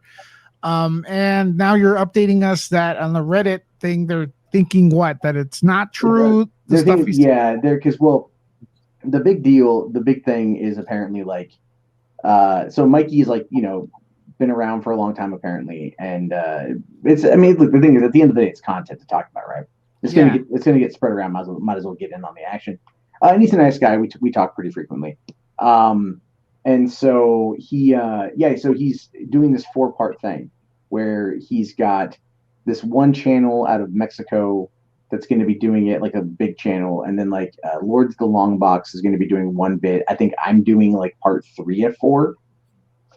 And then we'll be, you know, it's a multiverse thing, I believe. You know what he's talking about with that. I don't know the full story. I don't have everything yet. I don't have all the details. And these are spoilers. These are not spoilers. They're just like they're scoops. They're scoops. Like things can be subject to change, right? Yeah. So that's what. And the thing is, it's like, you know, Mikey is. It's funny because like one guy, it's mostly one dude on here on the subreddit that's like talking lots of crap. But you know, like this, he's getting the press. You know, I was watching Midnight's Edge, and they said one of his scoops without giving him any credit. You know, Armin from Comic Book Cast. Oh, that guy rips off everyone. Yeah, he rips off everyone. You know, like the dude's getting some play, and I mean, we don't know yet how much of it's accurate or not. He was his Ryan Reynolds scoop from the other day talking about what was it? Ryan Reynolds coming over to the DC or to the DCU to the MCU to do a stinger for the end of Black Widow, where it's going to be like him and Taskmaster. Like that's going to be that's what, you know, what Mikey was hearing. But then he was getting ready to talk about that, and he'd been teasing it in the Facebook page for a day or so. And then Ryan Reynolds drops that picture of him at Marvel Studios, and it's like, damn. And then he's like, all right, well, I have to jump on this right now and post this thing out there. And then we find out like, oh, Deadpool 3 is going to be rated R, confirmed by the writers of the movie, and Marvel wants to work with them. So like now some Deadpool stuff is happening, and he was kind of talking a bit about that. So it's like I can't say everything is real because we don't know, but the dude's been putting some stuff out there that is more on the realm of real than not. Yeah. So I'm like, well, you know what, Matt, us three went to CinemaCon, and I don't feel, and maybe you guys could disagree with me, I never felt that they were gonna mess around or change stuff around with Deadpool. Did you guys? It seemed like it was gonna stay rated R. They were pretty during the Disney presentation. It was pretty big, right, John and Mike? Yeah. So I never. They had like they purposely put an image of Deadpool, like, you know what, this is it. We're gonna embrace that, and we're not gonna shy away. Yeah. And even Bob Iger during one of his phone calls, he mentioned like, oh yeah, Deadpool has been popular. It's rated R. We're not going to change the formula. No, well, the thing is, we're not going to change the formula now, but one day it will not be rated R anymore. Because that's just the way these things always tend to go. The thing is, we already knew it was coming at some point, but there's always that potential, that possibility that they're not going to want to mess with it, that they're not going to want to put out an R-rated movie, because I think because they haven't fully locked down any kind of R-rated stuff on Fox yet, because everything's still kind of fresh. Did they get rid of Fox Searchlight for real? Yeah, I know Fox 2000 too. I think went right. That's awful. Just when I saw Fox Searchlight recently on a movie or upcoming movie. Jojo Rabbit. Jojo Rabbit. Yeah. And also that other one, the I think the one with the girl that's a bride that this was released. What's her name? Samara Weaving. Ready or Not. Oh yeah, I heard that's great.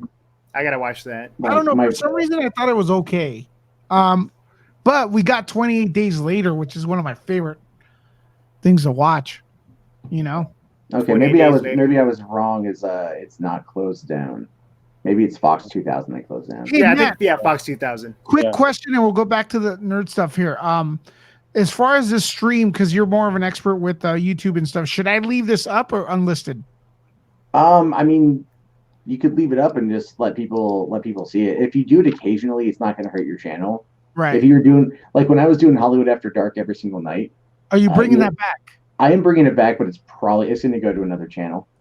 Okay. And then the biggest problem with that was like it just starts, dragging the rest of the channel down with it, because YouTube doesn't want you to do long and short content. It wants you to do mostly short content, max of about 15 minutes, 14 if you can, and then keep it around there. Longer than that, and many videos like that, it can start to drag you down. Wow, it's so complicated and weird. There's so many things I don't even know anymore. So much stuff has changed. I just feel like going on, having fun with it. We had fun tonight. No, my biggest concern is, and maybe you know about this already, Matt, it was all the changes that are going with because of the lawsuit that happened with YouTube and everything, and how they're saying that we need to, we're going to have to change a lot of stuff when it comes to language and things like that on the YouTube channel. Well, that's been happening for a couple of years now. So what you're referring to is the Federal Trade Commission going after YouTube for the COPPA Act. And that was a $140 million payout, if I recall. And that's all aimed around children-based content. So since none of us here aim our content at children, we're kind of okay for right now. But eventually it always rolls downhill, right? Everything trickles down. So, this is where January 1st, we're going to see a lot of things change.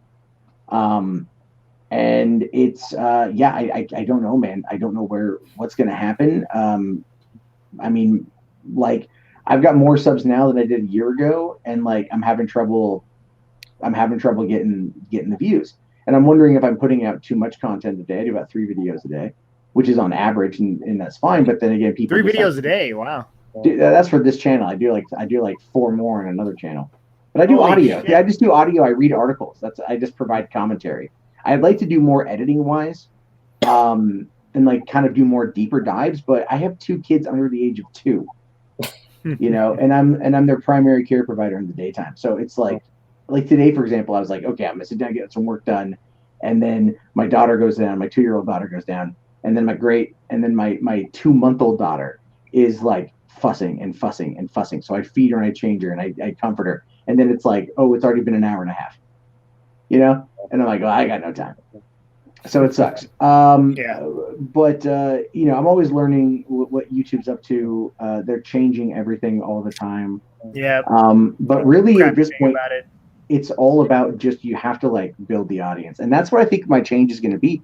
I really do think that doing more things to involve the audience and not just providing commentary, but like or reviews or whatever. What do you think of this? This is a lot of fun. Yeah. And this is the kind We of have thing a like few I'd people like to in do the more of. Yeah, like I mean, this is something we could do on my channel, no problem. I wouldn't have any issue with it.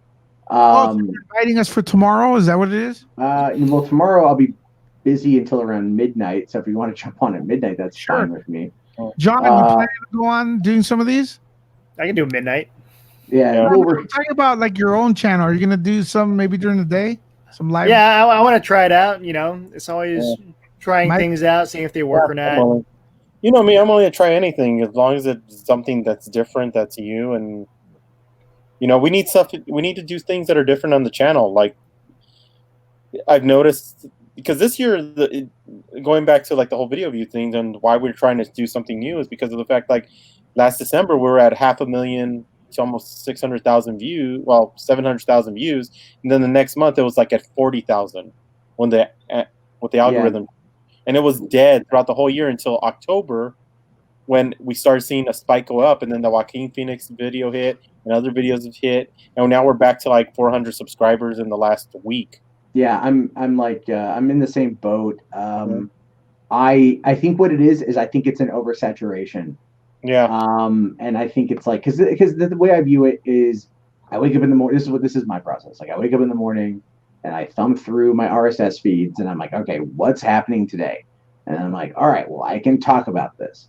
And then I'm like, but if I go and I look it up, then for one, you have to hit it first, which is like really difficult to do. Yeah. You know, if it's in the morning, it's hard, but it's like, you know, it's like when they release trailers, right? Yeah. Like Grace Randolph will be, she's East Coast. So she, you know, if they release it at 5 a.m., she gets it at 8, she can have it up super quick. Whereas like I'm still trying to get my coffee at that time. Yeah, that is a problem. You know, and like, so I understand why they release it. I get all that stuff. And then it's like, okay, well, trailer reactions are good for that instant quick engagement with an audience that's looking for that kind of stuff. So you might gain some subs off it. But the problem with it is though, is that studios come in and they freaking content ID claim that stuff. So you don't make any damn money. So then you're stuck with a video that might be getting you some attention, but you're not making any cash. So it feels like a wasted time. So what do you do with that then? We can go, oh, well, let me go and do a trailer breakdown. Like, I mean, those are kind of fun. I enjoy talking about the trailer, but it's like, you know, how much time do you have to invest? And then, you know, for the most part, when it comes to notifications, you don't want to do more than 3 in a day. Yeah. Because YouTube just won't send them out. I'm getting notifications. I got a notification for Lewis's video that was like 3 days old. Whoa. You know, and I'm like, are you serious? Like, what the hell's going on here? This is not instantaneous stuff, which is why having a solid social media following, having, you know, having an active audience, that is where things are. And the reason why people like Geeks and Gamers and those guys are able to have that is because they very much play up the emotional side of things often, right? Everything's a fight, and it's always a fight for their identity. It's very much identity politics. But they do a lot of live streams where they just like, they really just talk with the audience and they get people involved. And there's a lot of other YouTubers that come on and they basically do everything YouTube tells everyone else to do. But the problem for the rest of us, for the most part, is that we're all individual. This is, you know, we have different channels. This is all individual businesses. So when if we all collab on Lewis's channel and we spend, you know, you guys have been on for 2.5 hours. Like if I'm on here, he's making money. I'm not making money. You're not making money. He's making money. Yeah. And then that becomes the tactic of like, well, how do I profit off of this then? Because if I'm giving my time, there should be a great, you know, return of investment. So it becomes this like this weird kind of culture of trying to like maximize your time and then still profit. And as they start shrinking with advertisers, it's oh yeah, dude, it's crazy. Like I could go on for hours about this. Trust me. Well, the thing though, too, I could like, if this thing was huge, we'd be, promoting each other's channel and sharing the community and stuff. Because obviously, I can't be on all the time. But when I'm not Yeah, on, you'd like to though, wouldn't you? I would love to.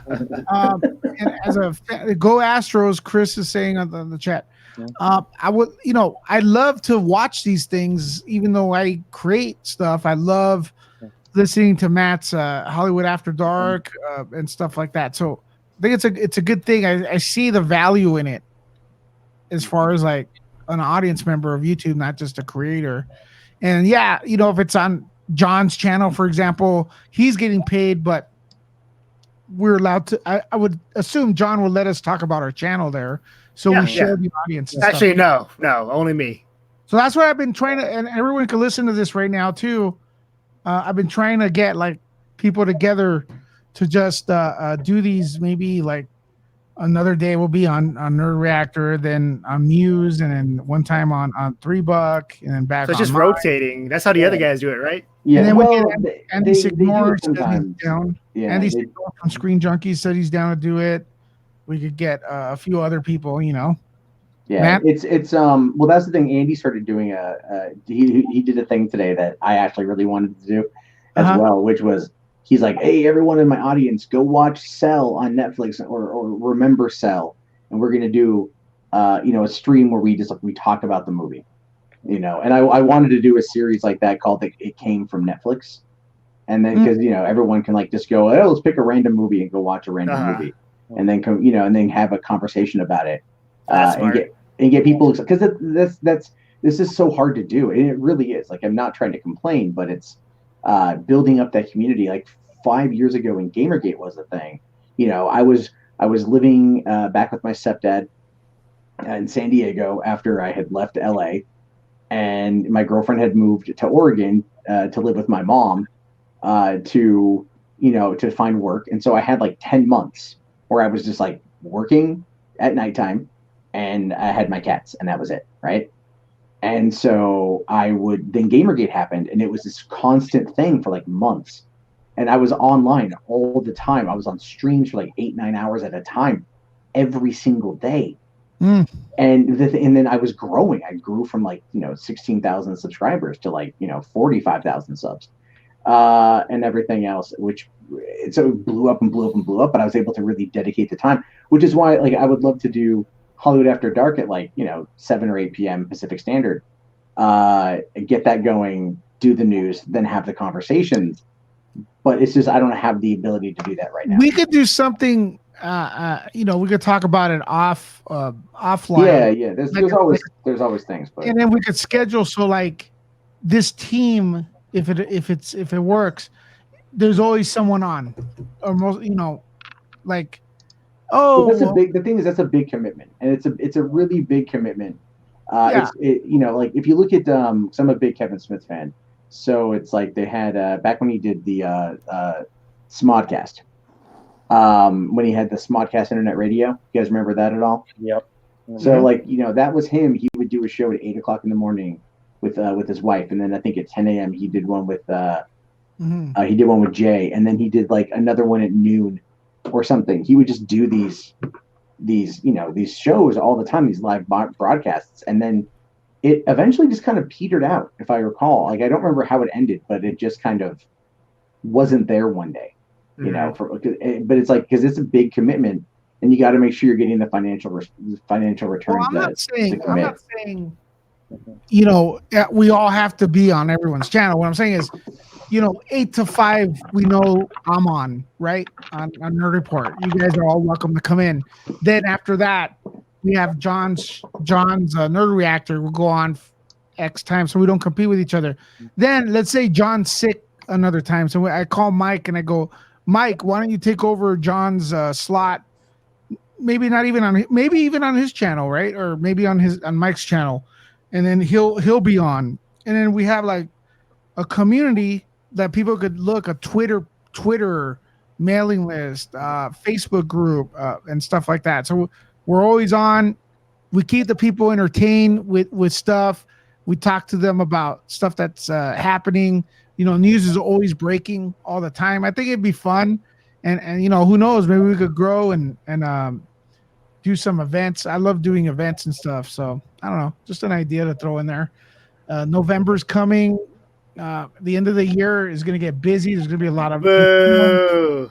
what, November. I want October to last forever. dude. It's boring. The news is bad. What do you mean it's boring? The news is bad. There's no horror no. movies. No, Oh, yeah, no, I was just talking about just October in general. There's a lot of cool events that I'm doing. So, Well, you're selfish then.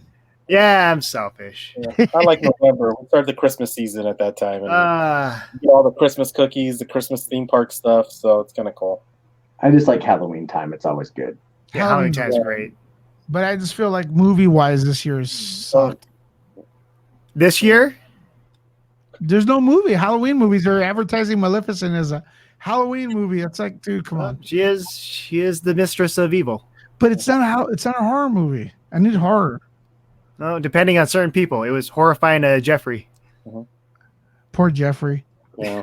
Well, I thought it was bad too. So that's What? There you Halloween? no go. Maleficent. Maleficent. I thought it was bad. I thought it was good. I wanted everybody to die at the end, and I would have been happy. Wow. That- It was that bad.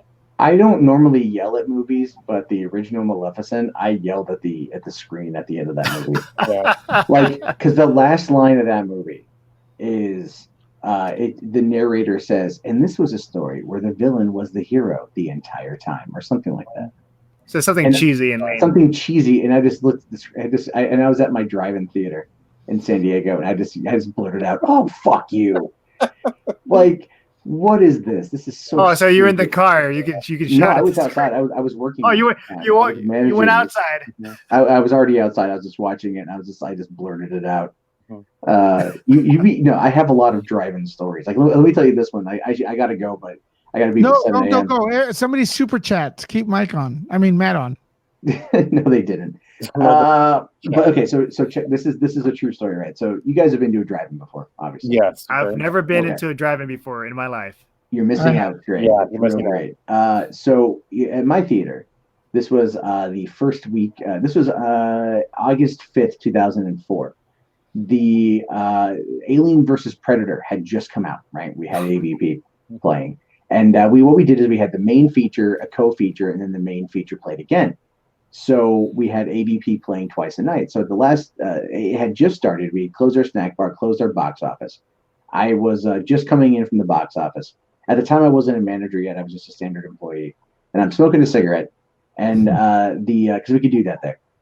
And so the assistant manager, who's also one of the owners, he came over to me and he's like, "Hey, Matt, I need your help with something." And I'm like, "What's that?" And he goes, "You see that couch over there?" And I look over and there's like this SUV and there's like this couch next to it. People in it. People bring, they bring couches. And I said, "Yeah, I see the couch." And he goes, like, "I need you to go get me that couch." And I'm like, "But it's their couch." He's like, "No, it's not their couch. Someone left it here. They're taking it and I want it." And I'm like, "Well, you're the fucking manager. Why don't you just go get it?" And he goes, "I can't." And he holds up a beer. It's like, "I can't go over there while I'm drinking a beer." And I'm like, "You can put the beer down." He's like, "That would be, no, I'm not doing it. So why don't you go get me the couch?" And I'm like, "Fine, I'll go get you the damn couch." So I walk into the snack bar. I grab a pen, a piece of paper, and a flashlight. I walk right back over to the group of people, because there's always people that were hanging out there at the time. And I get two dudes. One is a guy named Jared, who's 6'7" and a basketball player. And another dude named Jason, who's, I think, functionally retarded, but it doesn't really matter. So I get them. I have them come with me. And I walk over to the SUV and I shine my flashlight on the license plate and I start writing down the plate number. And I get the attention of the kids, and the kids go, "What are you doing?" I said, "Oh, no, don't mind me. I'm just taking down your plate and making model vehicle. No big deal." And they're like, "Why?" I'm like, "Oh, well, you brought in a large ticket item, right? A couch, chair, things along those lines.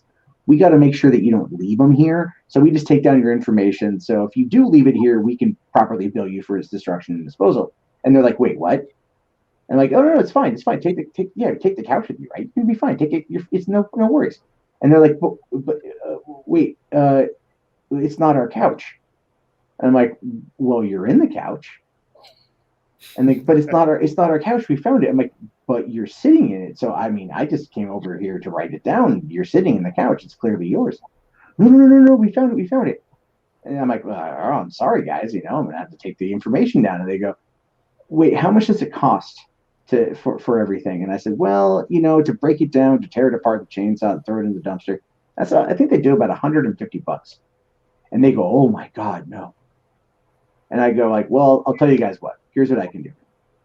You guys can keep using the couch, take it with you, no problems. Or if you leave it, we'll pay you the 150. Or, and just because I'm being nice right now, I can just take it from you right now for free. And they go like, they jump up. They immediately jump out of this damn chair, this couch. And so I just snap my fingers, right? And the other two dudes, Jared and Jason, come over. They pick up the couch and they walk it back no more than 50 feet. And they sit it down right in front of the building. And I sit down and I light a smoke and I get a beer. And I go back to watching AVP. Wow. And here's the thing. The manager never once sat in the couch. Never once sat in the couch. So what's the manager's problem? Oh, he was hanging out with his friends the entire time. You have to understand. This is around the time he would put back about an 18-pack of beer in about a 3-hour period. There were times, I mean, like I would drive home from the theater and I should not be driving because for one, I was underage and drinking, and two, I was drinking and driving, which is not a good idea. Wow. I lived 2 miles away from the theater. It was nighttime. No cops ever came by there. I worked at this theater for years. Right, for years I worked at this theater. So I have so many stories of just like it ruined me for any other job, by the way. Because I can't do a normal job. If I do a normal job, I'm going to yell at somebody and call them like a whole heap load of names because I used to get away with that at my theater. So you want more freedom. Oh, dude, imagine, just imagine, for example, it's almost encouraged to fight with customers, right? Like, or what I should say, not so much encouraged, but if you get to the point of where you need to fight a customer, it's kind of like however your method is. And I like to psychologically fuck with them because I was not paid a lot of money and I was bored. So we would have, assigned parking, cars, trucks, okay, different rows, different vehicles, things like that, right? And my job would be to make sure that they are in the right spot. And when I was managing, we had 5 people and 1,000 cars. That's a lot. That's a lot to manage. So I don't have time. So people would park their trucks in car spots or vice versa. But my favorite was when they would fight me on it. They would think if they could wear me down, I would just walk away. I would just be done. I would let them win. Nope, not at all. Because I'm a bastard. And so I would sit there and I'd get them going real good. And they'd want to fight me on it. And I would just eventually stop and go, listen, guys, I have a lot of other work to do. So you have one of 2 choices. 1, you move your car, you watch your movie, you have a good night. 2, you don't move your car. I'm going to tell you to leave. You look like the kind of person who's going to tell me no, then I'm going to call the cops. And they're going to come here and throw your ass out. Because you know why? Because I called them. So at the end of the day, I still win.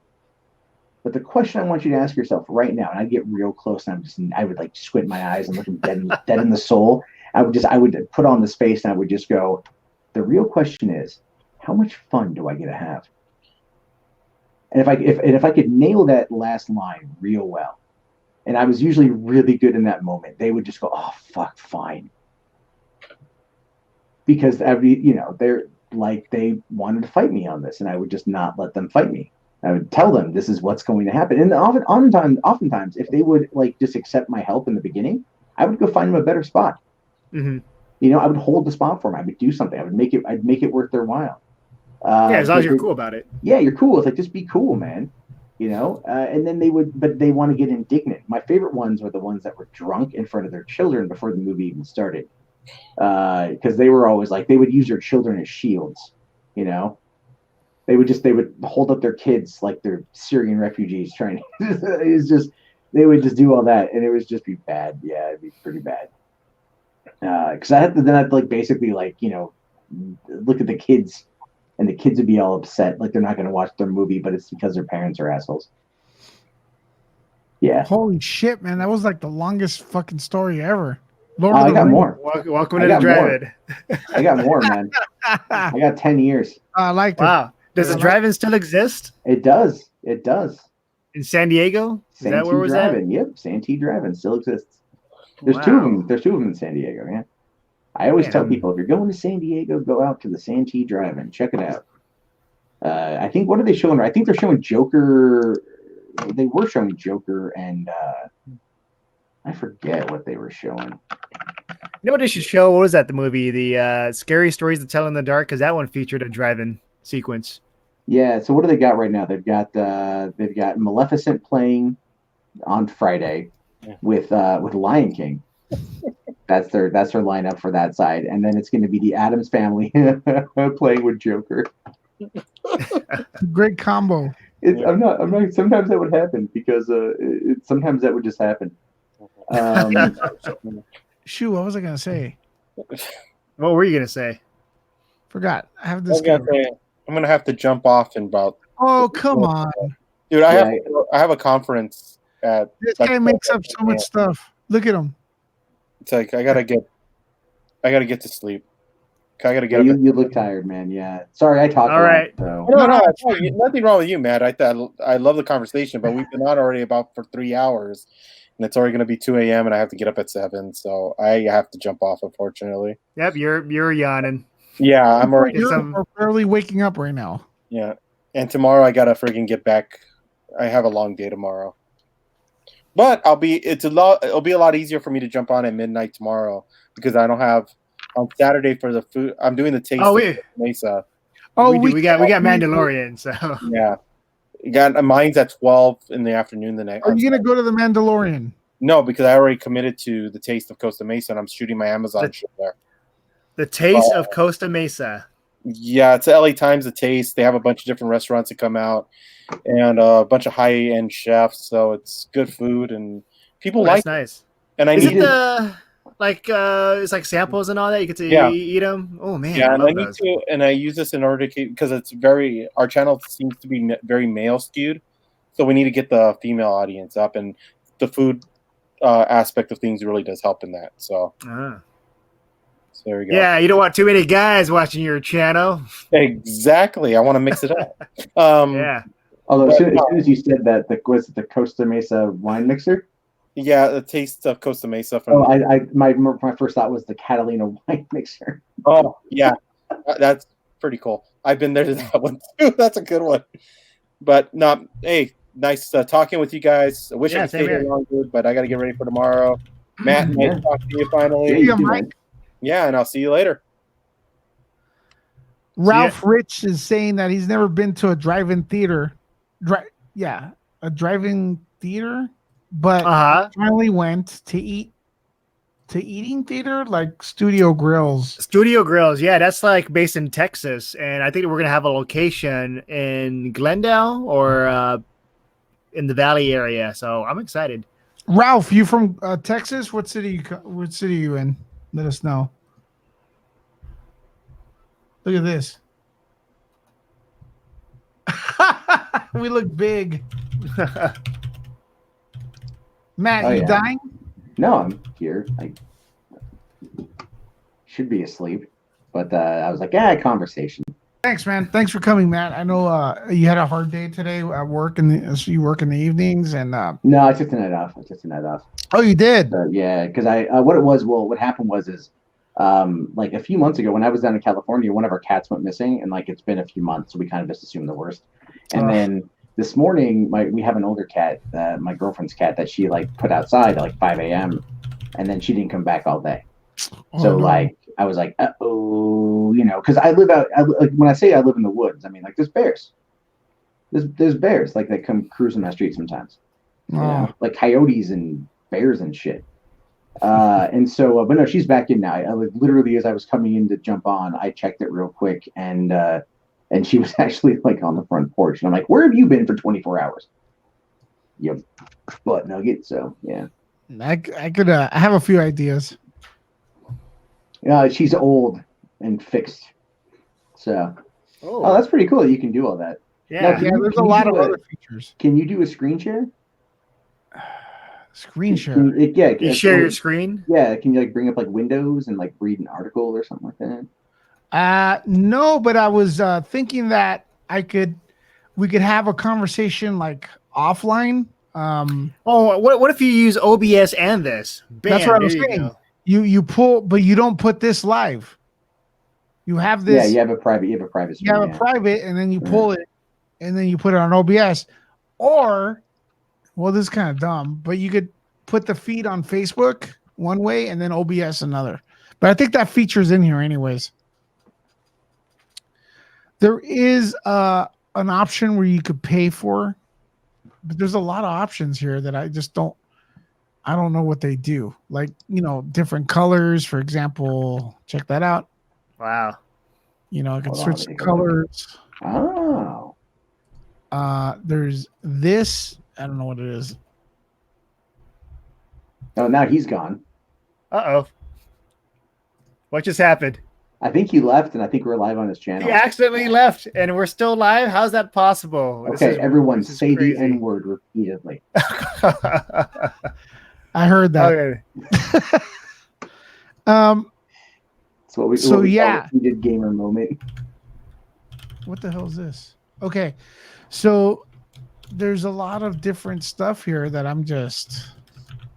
there's a private chat. Now you have to pay to get rid of that watermark, don't you? Yeah, but it's not noticeable. Nah, it's not that bad. I mean, it sounds good. Like I was listening to you guys on my phone as I was playing Ghost Recon. Yeah, So, it sounds great. Oh, don't tell me you're playing Breakpoint. I am. Yeah. Oh, Oh, God. That game's terrible. No, it's fun. It's the thing. You is, actually like it? Yeah, I do. And I'll tell you why I like it because I do prefer Wildlands. To be fair, I think Wildlands was a better game. This one will evolve over time, but I just enjoy Ubisoft open world titles. I just think they're a lot of fun. Depends on what it is. Well, and the thing is, like, this story is like it's not even like the most. It's like the dialogue is terrible. It's like so bad, and I'm like, ooh, how did this get through?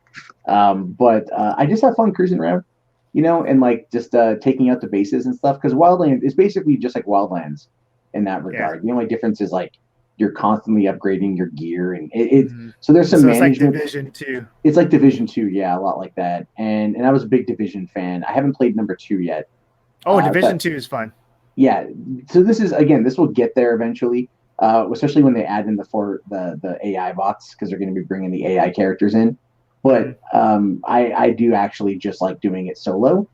And I mean, the thing is, like, the vehicles are terrible. Like the controls on the vehicles are terrible. Yeah.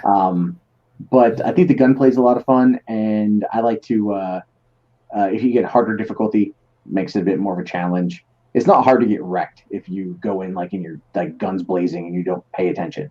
Like you really actually have to like pick an entry point and like find the best like way to get in, and then hope to God that you don't get spotted because it alerts like the whole base if you screw up, and then all of a sudden it's like, whoa, all right, that's a game over for me.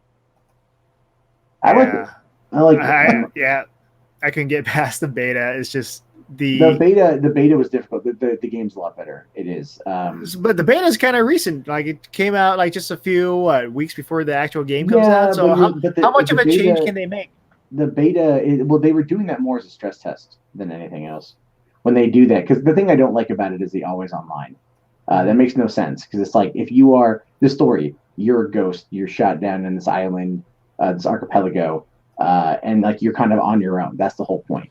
And yet you go into like the central hub, and there's like 20 people in there. Yeah. There's like 20 other ghosts, and you're like, but there are only 32 of you, and a lot of you are dead. So, the idea of you being alone on your own on this island doesn't make a lot of sense. So that part I'm not a big fan of. The Ghost War PvP is a fair amount of fun. It's just, it's an Ubisoft title, so the likelihood of me getting it's pretty high. Yeah, for me, the Ubisoft titles I would enjoy would be either Division or Watch Dogs, Assassin's Creed. Those are the type of stuff. Man, Watch Dogs Legion looks great.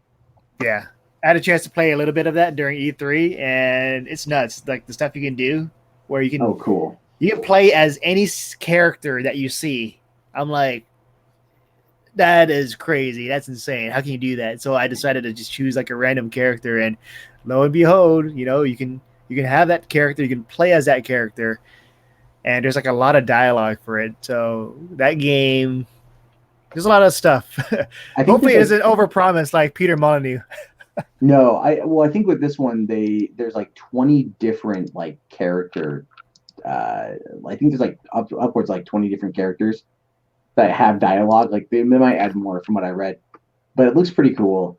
And I like that whole you can play as any NPC because I really enjoyed the first Watch Dogs. Yeah. I like the I- first. I love like the the second first- one. The second one took me a little bit of time to get into, Mhm. just because like I feel in the first one, Aiden Pierce killing people made sense. Yeah, right? here he's like a hacktivist, so it's like Yeah, so it's like, But I you just get like it the done. setting. San Yeah, Francisco the setting was great, and the sound. I loved screwing with the guards. Like just getting them to fight each other, Yeah, as like how I would always go into those events and everything. So that's kind of the thing that I like about those games. And yeah, I haven't been to E3 myself since 2013, so I'm overdue for a return. But it's nowhere near what it used to be. yeah. I don't know if you want to come back after the leak incident. Yeah. Well, the thing is E3. When I first went to E3, it was 2000. Like the Nintendo 64 was still there. Yeah, Like I mean, I went there specifically just to meet Bruce Campbell, and it had a hell of a day because I came from San Diego via Greyhound. oh wow. And I took the day off of high school, Hmm. and I had like no plan to like stay up there for the weekend because it was like on a Friday, and I was all like, I got to get back somehow, but I'll figure it out. But I mean, E3, like I've talked my way in. I've just talked my way in because what I used to do is I would register online, but I would never confirm it by sending in my like the write ups and stuff. Yeah. And then I would just show up and I would go like, oh, hi, I need to complete my registration. And they're like, oh, okay. Like, and they'd look it up in the computer and they'd go, all right, so yeah, we just need to get like a business license or a review. And I would just have like a random business license, whatever. And then I would actually write a review and then just submit that. And they were like, okay, cool. And you get to go right on in. And then in 2010, I was actually on a job. Some guy had hired me to write for him. It was called askajedi.com. It was like for the Knights of the Old Republic or the Old Republic game. And so I get there and I did, this has been working for years, right? Been working for years. And I get up there and they go, oh yeah, we can't let you in. And I'm like, what do you mean you can't let me in? I'm like, I have an interview inside. This is actually going to be like, this is paying my rent for the month. And she goes like, oh yeah, no, we're at capacity. But because I never finished the registration, they denied me. So I waited about an hour and I went back in. I found another lady and I started talking to her and I said, I went through the whole spiel again, and she actually hooked me up. She's like, I can only let you in. I can't let your friend in because your friend didn't even register online. And because I had said, oh, he's my associate. And so I'm like, okay, fine, that's fine. And then I go in the back where we finish registration, and I look at the attendant there, and he's all like, hey, how's your day going? And I just kind of went, you ever have a day that just won't stop fucking you? And the guy's like, what? And I laid it out. I said, look, dude, we registered online. This guy, my associate, here's his review. We're all part of the same crew, and they won't let us in. And the guy just goes, all right, man, here, like, give me your information. You add your friend's information. I'll print you out a badge. So just like, we just like basically just like walk in. I've gone to a lot of conventions like that. So, but now I'm legitimate, so it's fine. Oh no, we've all had stories. I had stories like that before. I was legitimate. So yeah, it's all in fun now. It's like we don't have to worry about that anymore. No, I mean, I don't even really want to go to E3 because a lot of it's on. You can watch the video footage online. Yeah, it's like Comic-Con. It's like I lose money going to Comic-Con because there's, everything gets covered. If you have the money for a hotel room that's right there, you can then run back and like use the internet. But otherwise, it's you have to run upstairs and it's not really worth it. I go for what's fun. the deal with Vid Summit? Isn't that going on right now? That just ended today. Yeah, that was happening at the Westin by the LAX. Weren't The weren't we Western. gonna buy something from there, or is that it's no I'm big waiting deal? to find I'm waiting to find out more because what they do is they do like the live streams after the fact and the replays after the fact, and they'll eventually be online. I might ask around about trying to get it for cheaper. Cool. But even then, like I think what is it like yeah, I don't even know. I'm kind of tired. So Tired. yeah, it's 2 a.m. Yeah, you have that weird thing where you're like, no, stay online. Just stay online for like 4 hours. Why not? I think Lewis just trying to meet the 4-hour quota. Yeah, he's got No, 1 hour, we'll 1 hour we'll and shut 2 down in a seconds. couple minutes right here. John, you tired? Huh? Are you burned out already, John? Why? Well, I'm just asking. I don't know how Do your you want to wrap it up, or you want to keep it No, I going? don't want to. I could stay up all night. I could do this all day. Yeah, we can talk about anything. Yeah, but I have to but see, like, do you have to be up at 7 a.m.? Yeah, I do. As a matter of fact, 4. You have to be up at 4? Yeah. 4, I don't know, okay. Lewis just messing with you. I can never fucking tell. Well, Lewis, you let Mike go. Why can't you let Matt go? Mike makes up stuff. Oh, I have to wait. Oh, yeah, the Grammys or the Oscars, the red carpet. Mike always. Oh, so you don't buy into his BS? No, I do. I'm just messing around. He's probably watching right now. And then Jeffrey's probably watching too. He's taking notes. Next time I go on there, I will prove to Lewis that the Joker is not a comic book movie. Yeah. So okay, I want to talk about like the whole Star Wars thing. It's like, Yeah. you don't deliver on your promises for Galaxy's Edge, but in the end, I still had fun. You make the most out of it. Yeah. The food, I enjoyed the food. The Millennium Falcon was cool, just going inside. And Olga's bar is great. I don't know if you went. Was it Olga's Cantina? Did you go No. inside that one? No, didn't go in there? the line was too long. The line What was too about- long. What about Oh, that's the first thing you got to go. Like out of all of them, just go there like first thing in the morning or for your schedule. that video game that just came out? People are really hyped on it. It's the arcade 1-Up Star Wars trilogy. Are they? I didn't hear anything Dude, it's about getting it. a lot of views, man. Like Oh, people yeah? are open. Yeah, it's old school.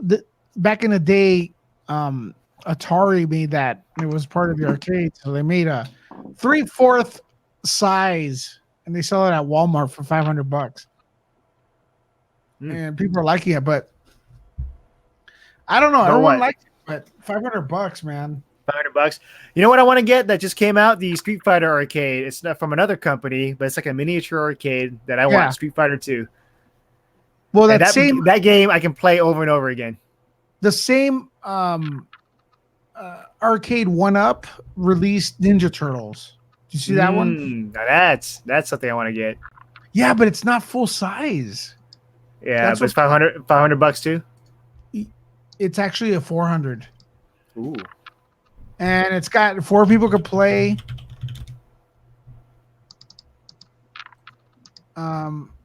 So 4 people could play. The screens are much smaller. It looks better than the original because it's more.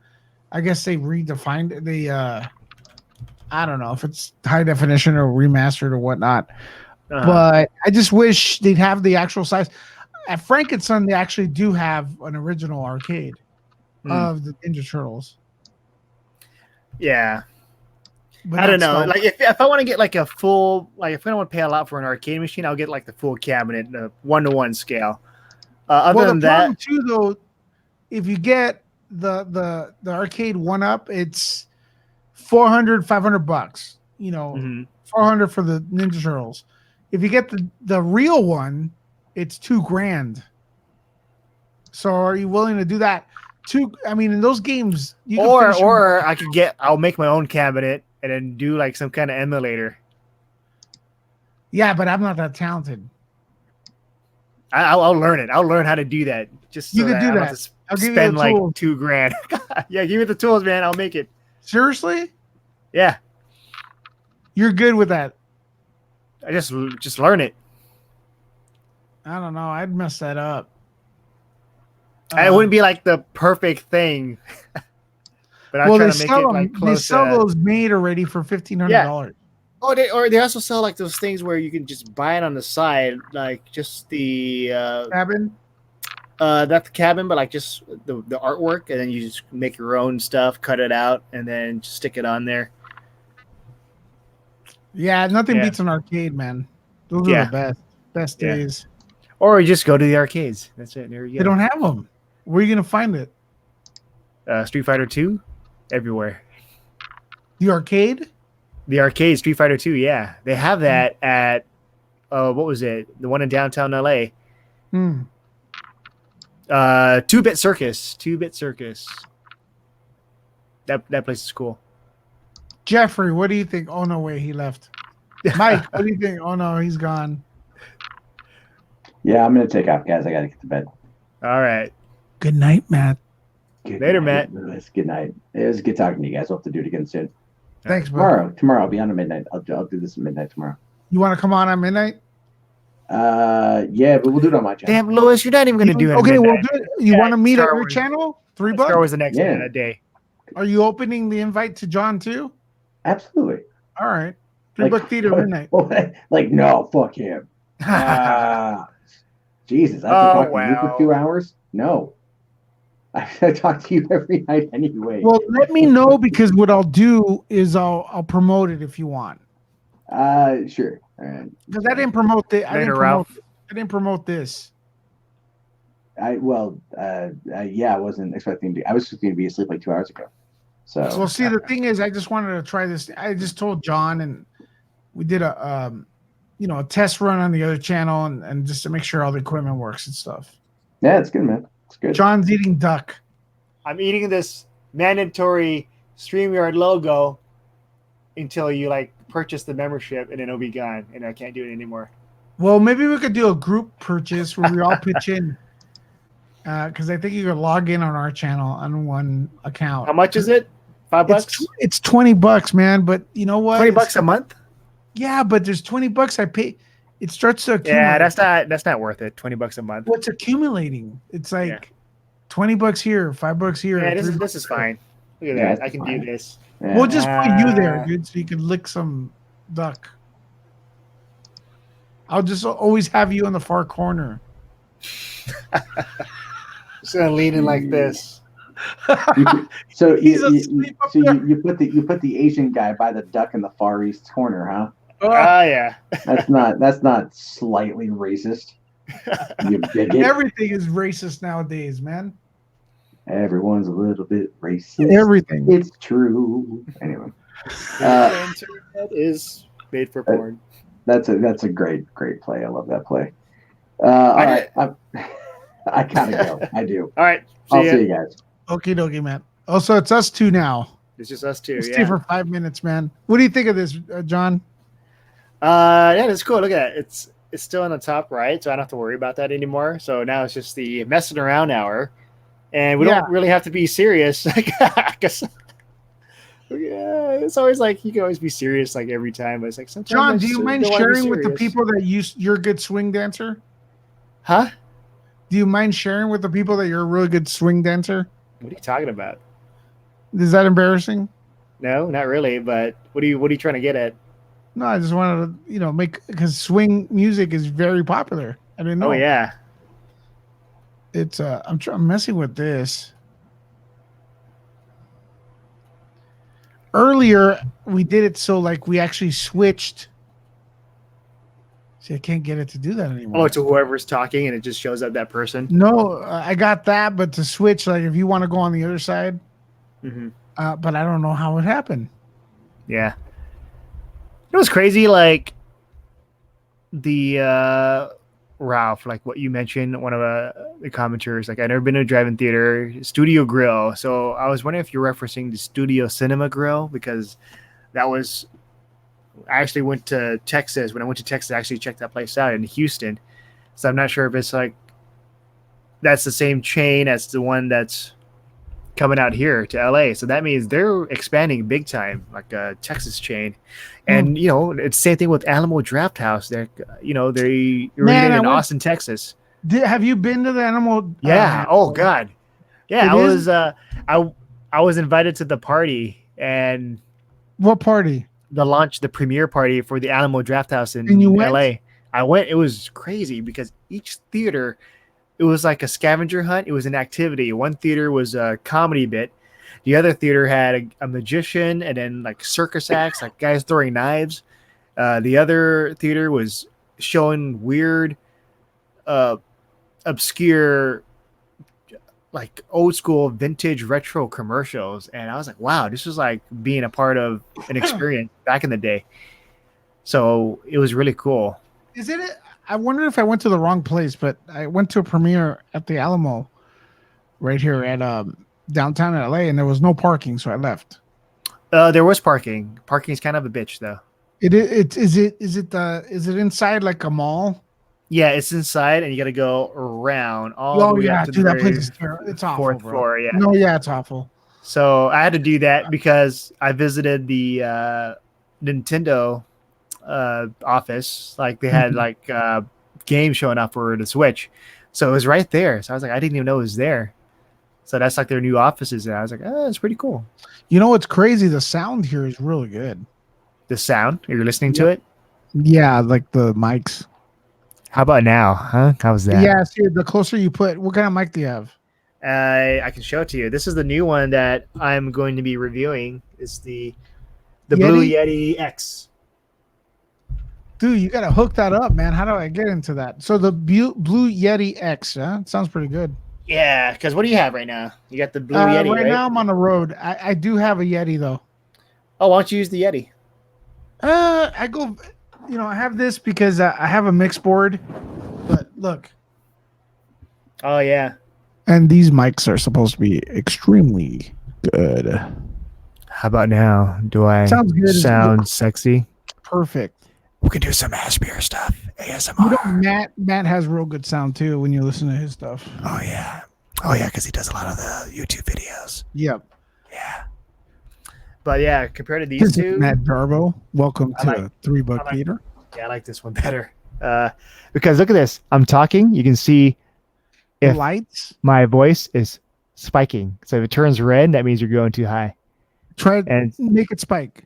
Go. hello. Not Hello. Hello. Talk normal. Hi, how's it going? See, Hey. it sounds better like that. Yeah. So if I go, welcome to the Nerd Report.